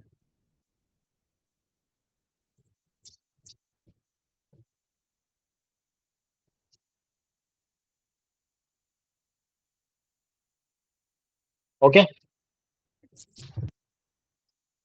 Still there is a confusion. No, sir. Very clear, sir. Thank you, sir. Yeah. I'll take a screenshot of this. Thank you. Thank you for your explanation. Thank you. Yes, sir. You can please continue. Okay. So the first index is the concentration. The second index is the differentiation of the potential. If like if any other uh, someone else is getting doubts Sir, in this, like one last, why not y1? Now, why not is why not in is line nothing number. but this is the boundary condition at left side, and y1 is nothing but boundary condition on the right side. Okay, now boundary condition the right side. It was, for Mm, example, our first one was x is equal to 1, mm. and left side was x is equal to 0. But y1 is having two rows. Yeah, but y1 will have two rows, right? Like y1 will have like at the right side boundary you can tell the concentration and the differentiation of concentration also. In y1. In y0 is only left. In y0 is left. In that also you can tell like you can define two bound uh, this is a second order differential equation, right? I can have two boundary condition on each end. Like I can have C and I can also have uh, differentiation of C with respect to Z. Say to solve the problem you need only two. But like uh, see if you are solving this, like if you solve a second order differential equation like this, right? Like if you solve this, what like analytically if you are solving this, first what you will get, first if you integrate it, you will get df by dt, right? Yes, sir. You will get df by dt. Then if you integrate it again, you will get f. Yes, sir. F. And we'll get two Yeah, arbitrary constant. For yeah, that, we have got two boundary conditions. Yes, sir. yeah. So like at each point you can get f, which is nothing but concentration, and also you can also get differentiation of f with respect to t as the solution of this second order differential equation. Okay, so it means if we try to compare with our analytical approach, Yeah. after we have got, see, let us say two arbitrary constants are the C1 and C2, and Mm, then we have applied the boundary condition. We have mm, got a fixed value for C1 and C2, getting rid of arbitrary constant. So ah, okay. So y is equal to C1 plus F1 plus C2 plus ah. sorry. F Let me is say that equals to F F is is equals equal to to C1 ah, C1 of f of t plus C2 of f ah, of t. C2 of t1 is known to us. So yeah, what here is happening is not only for f, even we are also trying to, as soon as I differentiate, I get df by dt. So it means I am getting two values. One is c, yeah, other is dc by dt. yeah, yeah. Okay, sir. So Thank I can get two values. I can solve for both, right? So you. so Understood, sir. like whenever we solve for both. So that's why this function also PVP phi c splits out two values in y. One is concentration and another one is differentiation of concentration with respect to Z. So now in line number 32 code, res 11 Mm, is equal to y naught of 1, that is giving our concentration, concentration. and y1 of 2 is giving derivative of the concentration. Yeah, derivative of concentration. But Are we like, getting even there also y1 of 1 also chances is there? Y1 of 1? yeah, yeah. Here it's like Zero. here what here they have given both are Dirichlet boundary condition. So that's why we have to write y1 of 1 only. Like if they have given like at the right side boundary condition, let's say dc by dz at x is equals to 1 is equals to something, then you should write y1 of. Sir, very much thank you, sir. You have got very good. Thank you very much, sir. Yeah. So this is these things you have to change like depending upon the boundary condition. It is given like here both are Dirichlet only. So I will take one only or Dirichlet boundary condition or Neumann boundary condition. I think this this problem in this problem we have this right. Uh, this is the same problem, but alpha is equals to 4 and like let's say okay we'll solve this. We'll get an idea. This is the same. This is mixed, right, sir? Mixed. Yeah, this is mixed. On Uh, the right side, left side, they have given Dirichlet, and on the right side, they have given non-boundary. So here, instead of gamma, they have given alpha, which is 4 only, and this PA value is given as 25. Okay, same thing. And the step size is 0.1. Okay, the same thing. And okay, everything is same.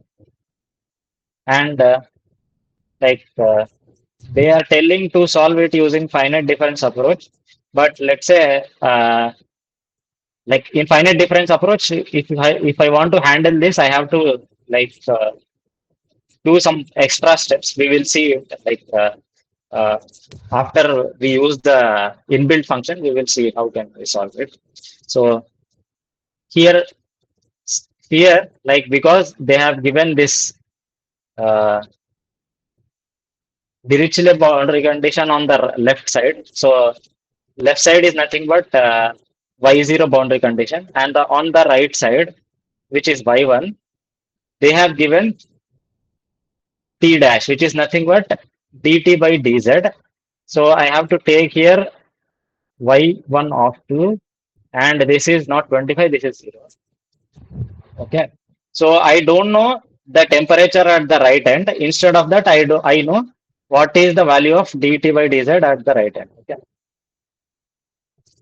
And if I solve it, where is it?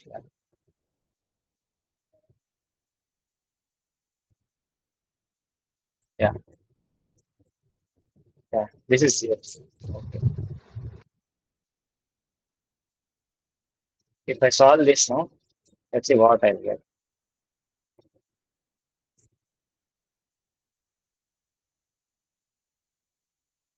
I hope I'm getting. Okay, I'll just close it and not allow. Yeah. Okay. So this is the plot which I'm getting. So here also I'm getting same. I think same thing. I think we are getting. So instead of 25, we are getting 45, 44.9352. Uh, I don't know if it is correct or wrong. I cannot cross verify it because they have not given what is the value of t at the end. Instead of they have given the value of differentiation of t at x is equals to 1, which is 0. So, or you can say that this plot should have slope 0 at this point at x is equals to 1. So if you draw a tangent at this point, it should be parallel to the x-axis. So on the by looking at this graph, we can like say that okay, this if I draw a tangent is parallel to x-axis, so I can say okay, this is uh, like fine, like answer is fine. Whatever which we have seen is fine. Let's say if I take instead of this T1 is equals to 0. Instead of this, if I take, let's say, something like 5, differentiation of t at is like 5, then it's like maybe not as exact as this. Close all.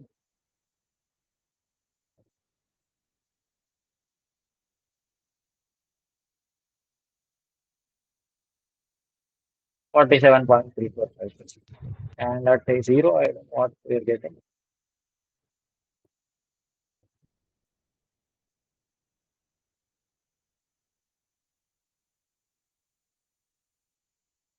44. So say I'll take uh, even more higher value. Yeah. So now you can see that this plot has more slope. Like earlier, if I had 0, if I had taken 0 instead of 25, this was like uh, this was uh, uh, like becoming flat here. Here it is steep because it is 25. So I can give like can do some kind of cross verification like this. Like whenever I want to solve a problem, like based on experience, we can do these things. So this is how I can solve this problem by changing because they have given Newman boundary condition. But I have to simply change this, and I'll get the result. Okay. Now, uh,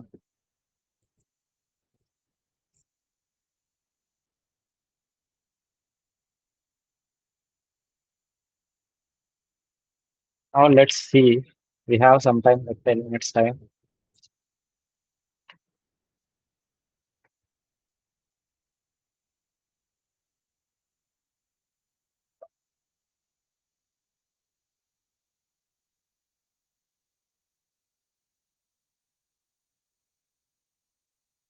Share this screen of my tablet.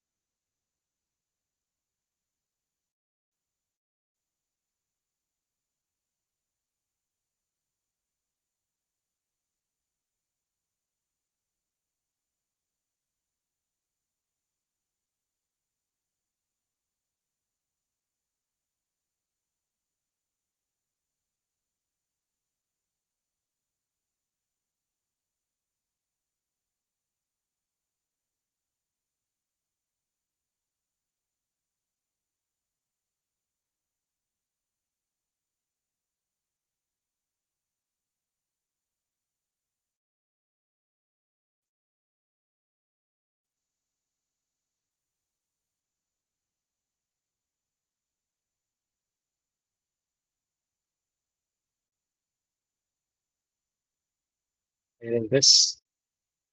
Uh, okay. So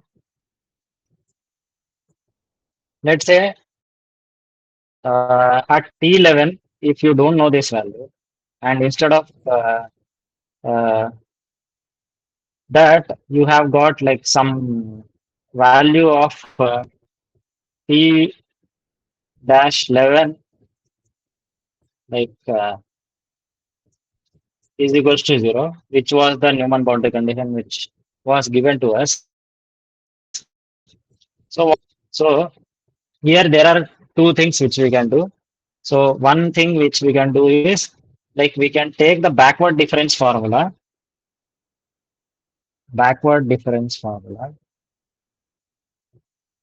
at the end point, which is n plus 1, and at the n uh, last point, this is the plot of t. Okay, this is the plot of t, and I want, let's say, I want to find out the slope at tn plus 1 using the backward difference formula. Then I can do this tn plus 1 divided by tn minus so tn plus 1 minus tn by h is equals to, this is the value, some value will get.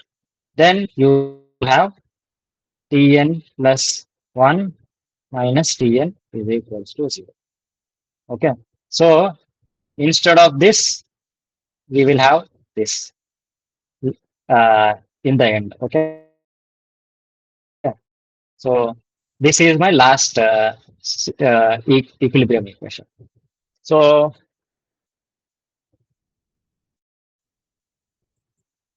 let's say if I want to do this in the code,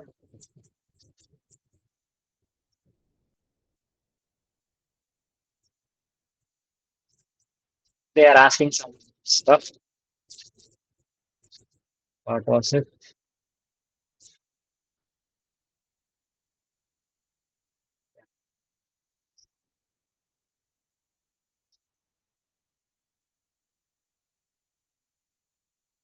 So if we do that, the last row of tridiagonal equation will be of the form an into tn plus an into tn plus an plus 1 into tn plus 1 is equals to b. So we have seen that the equation which we got was tn plus 1 minus tn is equals to 0. So here an and an plus 1 both will become 1 only. Sorry, an was minus 1. Sorry, an was minus 1. Sorry, because Tn plus 1 minus Tn was the equation which we got. Tn plus 1 minus Tn is equals to 0. So the coefficient of Tn plus 1 is 1 and the coefficient of Tn was minus 1 and the value of B is 0. So value of B was 0. Yeah. Answer is, yeah, so the value of B is 0. Why?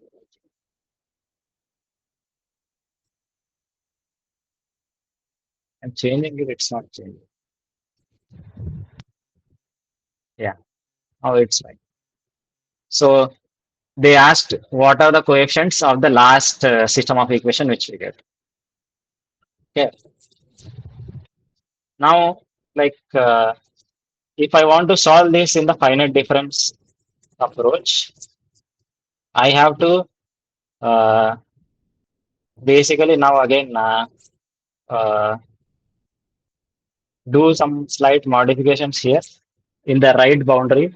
Like at the last equation, I have to do some slight modifications. Uh, instead of uh, that, I also have this extra equation, which is the an comma n plus 1. I think an plus 1. No, no, this is an plus 1 comma n is equals to 1. And this is 0 now.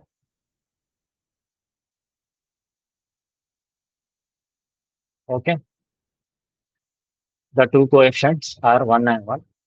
Coefficient of Tn and coefficient of Tn is minus 1. So now I have substituted and we have got all the necessary things.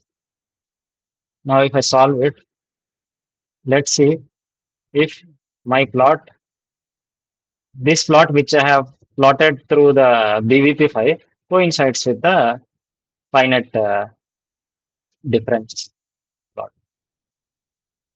And then my answer will be correct. Yeah. So I'll run this again. What is this? Okay.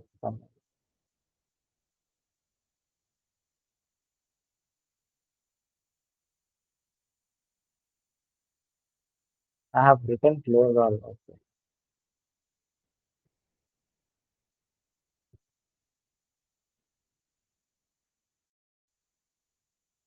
I'll write hold on here so that it doesn't go.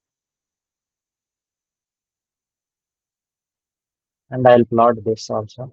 I'll run this also. Yeah. So both are giving me the result, the same result. So there is some like this is 4 and this 4 only.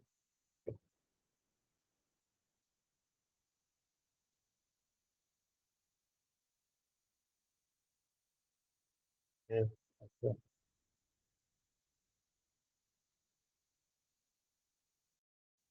n plus 1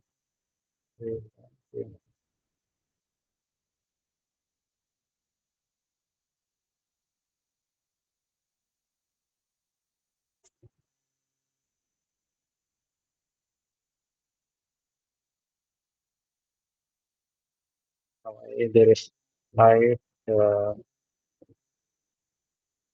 it is 0.1 uh, gamma is 4, 4.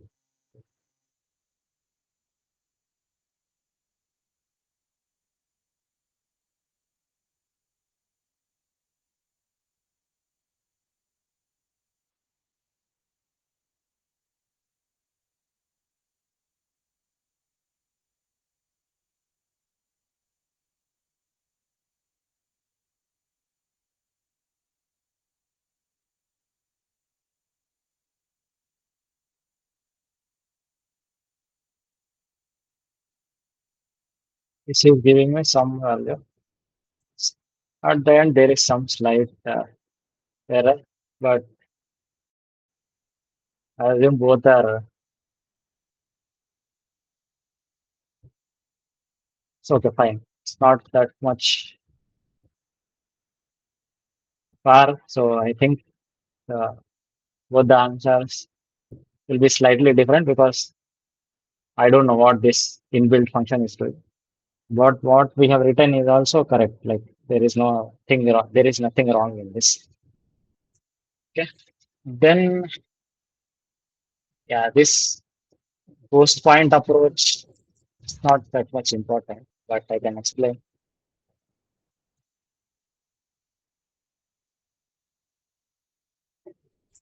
So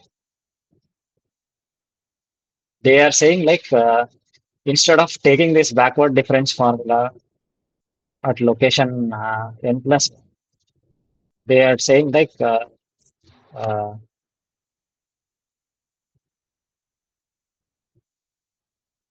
we will write we will take the finite difference formula at n plus 1 also. So which will give a term in terms of n plus 2. We don't know n plus 2. We have to somehow remove this n plus 2. So to remove this tn plus 2, we will again use uh, the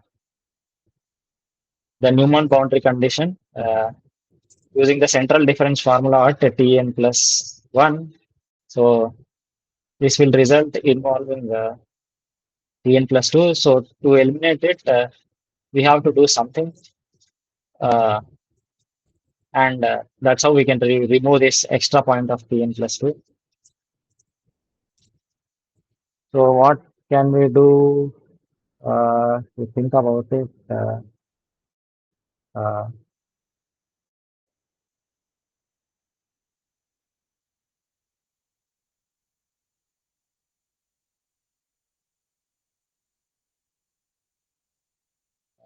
what can we do?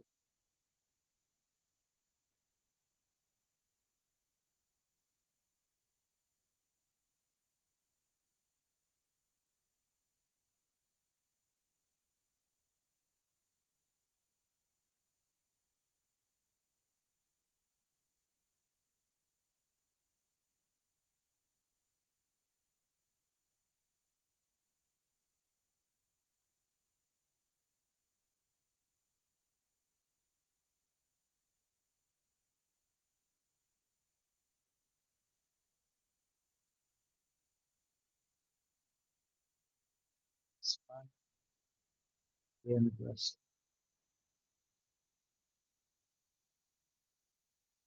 Okay, okay.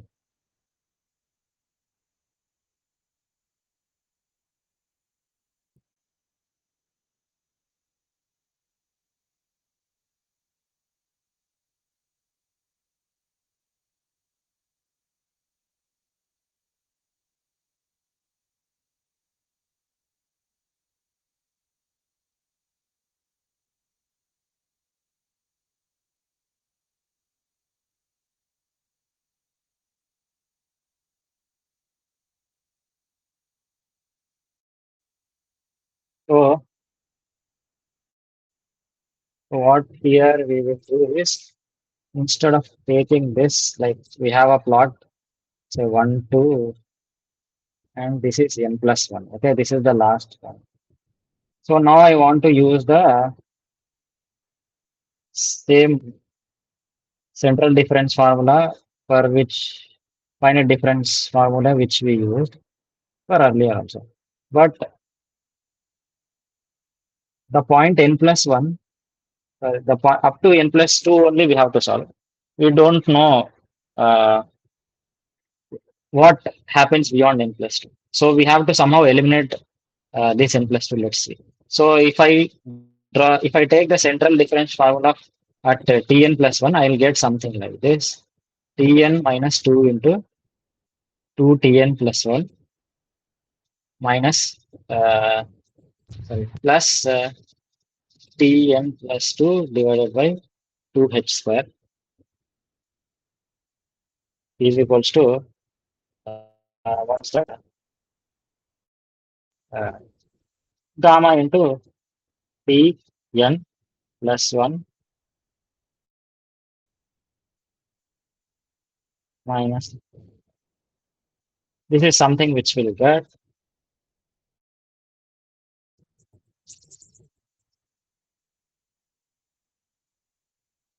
uh, if you use the uh,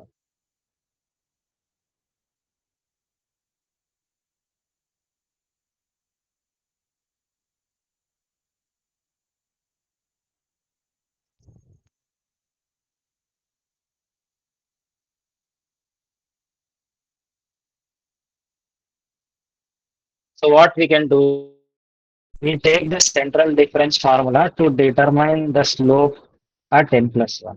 So to determine the slope at n plus 1, which is dt by dz at n plus 1, I can use this points at n plus 2 and n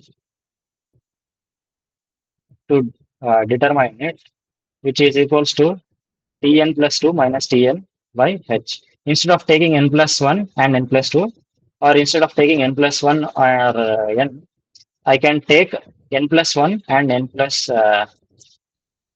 sorry, n plus 2 and n, and this will give me the differentiation of t at n plus 1 by using the next 2 points of n plus 1. So this is already given in my problem, which is 0, and if I put that equals to 0, I'll get Tn plus 2 is equals to Tn. So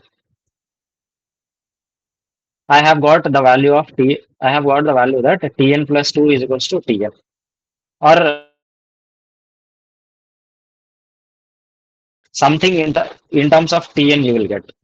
That value you have to take here and substitute Tn plus 2 is equals to Tn you have to keep.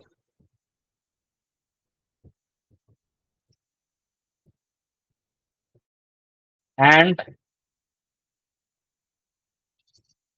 the ghost point is eliminated. Okay. So this is our 11th equation, and we don't have Tn plus 2 here. So it is eliminated, and we have successfully removed it from our system of equations. So now we can solve from T1 to Tn plus 1 using all the system of linear equations which we have easily. So there is no problem, and we can go ahead with it. So that's what this had. This was uh, this was the way to eliminate the ghost point. Like if you are using finite difference formula at n plus 1 also, you have to use the central difference formula at n plus 1 to eliminate the ghost point and get the analysis done. So understood? Is there any doubt in this? No, sir. Okay. Okay. I think We are good for today. Lot of discussion was done. Like if you have anything else, you can write to me. Like I hope you have your email ID. Like you can write to me Sir, or last thing, yeah. can you just recommend any book? Because as you said, Python is also you can surely define as a free software. So can you suggest some good books with respect to numerical method using Python? Numerical method. Okay. Okay. And Uh, one more request, kindly can you upload the video today itself? yeah, I upload it. Within 1 hour, I'll upload it. Thank you very much. Numerical methods using Python.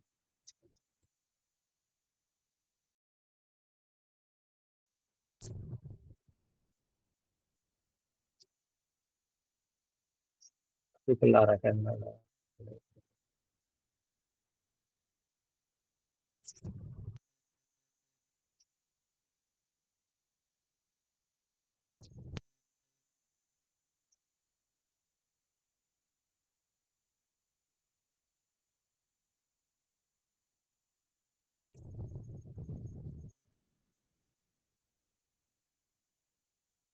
Numerical.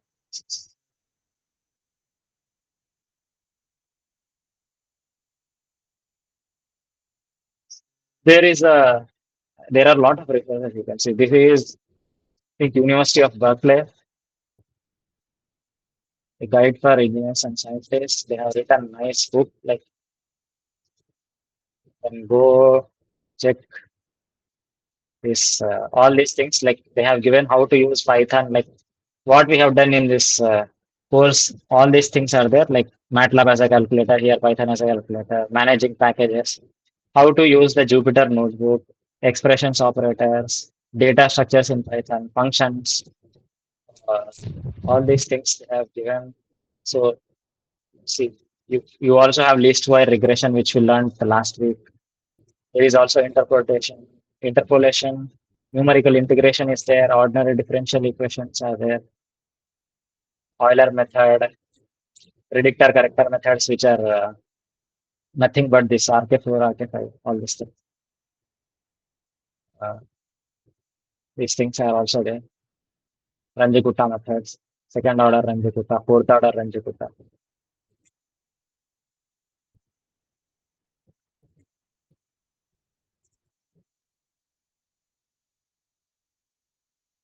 There is a so there are codes also on that. You can see they have given the code here, like you can take and run it uh, in your Jupyter. Beautifully everything is explained. Like lot of things are there. Like you can look into what you want to learn. Like machine learning is also there. Like lot of things are there in this book. Uh, whatever you want, you can run. Like Newton Raphson bisection, we have learned here. Like you can check these things because you can correlate what was taught in this course. Like you can check the relevant topics and compare your understanding. Like Taylor series also we have learned. Linear algebra also we have learned. Like solution to linear algebra, matrix inversion, all these things, basics, errors, programming practices. So OOPS is a very advanced function. I also don't know. I have to learn it sometime.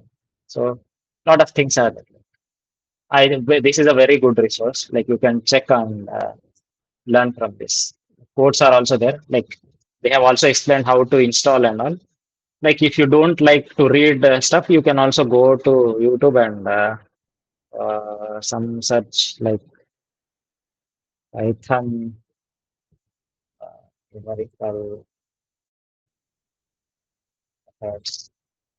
There are numerous lectures you can find in from this.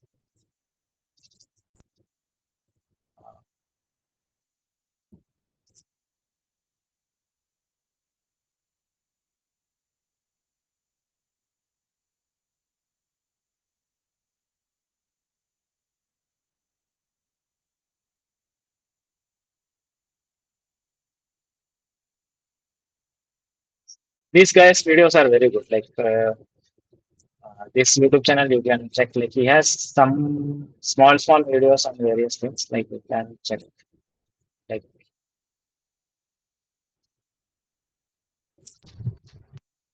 I think you can check out this course, this YouTube if you want to. If you are someone who Hey, likes still watching thinking videos about rather than reading, this is very cross elimination, Cholesky decomposition, interpolation, and fitting curve, uh, Newton's method, curve fitting using least squares. Lot of things are there you can learn. So Newton Raphson is also here, interpolation is there, numerical differentiation is there, Newton Cotes formula which we use, all these things are there. You can use this book or you can watch this lecture and you can. Okay. You want the link of it? I can share it in the chat.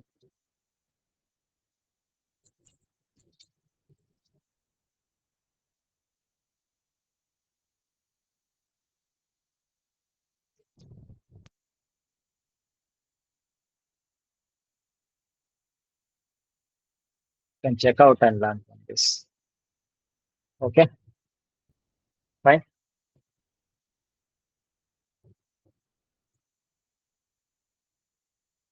Any other things, Shipra or Nasir? Do we have any doubts?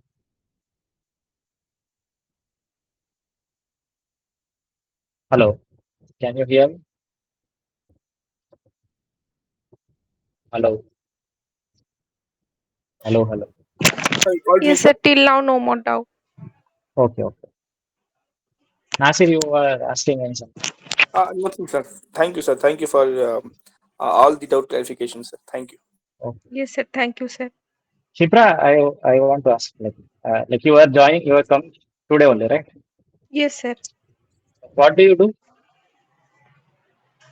Sir, I just want to know, like I just want to know what people are like taking this course for. That's why I'm asking. Nothing else. actually, I am currently a research scholar in IIP, Vishakhapatnam. I Ah, have gone through the course, but at that time it was not offering. So I have learned by myself. I have some ah, doubts in 11 week, 10th, okay. 11th, 12th week. So I joined what is happening here to see, and Mm. sir, so that next day I can ask you the questions. Okay. You don't have any doubts, right? I have actually, but properly I have not written down, so I cannot ask right now. Ah, okay. You Sir, can also, yeah. actually, what is happening, sir? When I am writing the algorithm, Mm. after that, when I am putting it in code, I Okay. that time I'm not feeling enough confident to write down in code. Simple code I can do, but when I'm doing by myself and large code and large algorithm is there, Mm. that time I am getting headache. Yeah, And that's like don't worry. It's a very common problem. Like even if I have to write some code for my work, I like think a lot. Sometimes I waste a lot of time. One advice I can give you is like just start writing. It will lead you somewhere, and you will also learn by doing errors. Like the most beautiful thing about programming is like the more the amount of errors you make, you the more you learn. So oh, like do a lot of mistakes and you will learn a lot. Don't like don't get afraid that your code might give you wrong results. Obviously it will give you when you are learning, and it is a good experience. Like you will write the code and it doesn't work, and you will go back to the problem and see where the errors are there. So you will try to correct your understanding, and again you will check, okay, there is some error, MATLAB is throwing this error, I have to go to this line and I have to solve it. So mm, by doing this, your learning will become more richer. So it's like don't get afraid. Like I will say, just code it. Like do write codes. Like even if they are giving wrong answers, don't get underconfident. Like that is the only thing which we can do to make our learning more. Make practice and some time you will get the correct answer, and there is no greater joy when you write a very long code and you will get correct answer. Like the happiness which you experience is like uh, another level kind of happiness. Like so it's like Okay, sir. so try to write codes. Don't get afraid. Like don't del don't delay it because you are getting afraid. Just start and write something, and you will learn it. Or like let's say because you are doing this course, right? Like Yes, sir. you can just watch professor's lectures while like whatever the codes which he has written, you can see those codes and you can try parallelly try to code them, and then you can modify something like for your assignment problem, and like that also you can solve. That is also a way. Okay, sir. Okay. Thank you, sir. Okay. IIP Visakhapatnam. Yes, sir. Okay. Okay. Okay. Thank you Okay. guys. Thanks for joining me. So, see you in the next week. Hopefully. Yeah. Bye. Bye.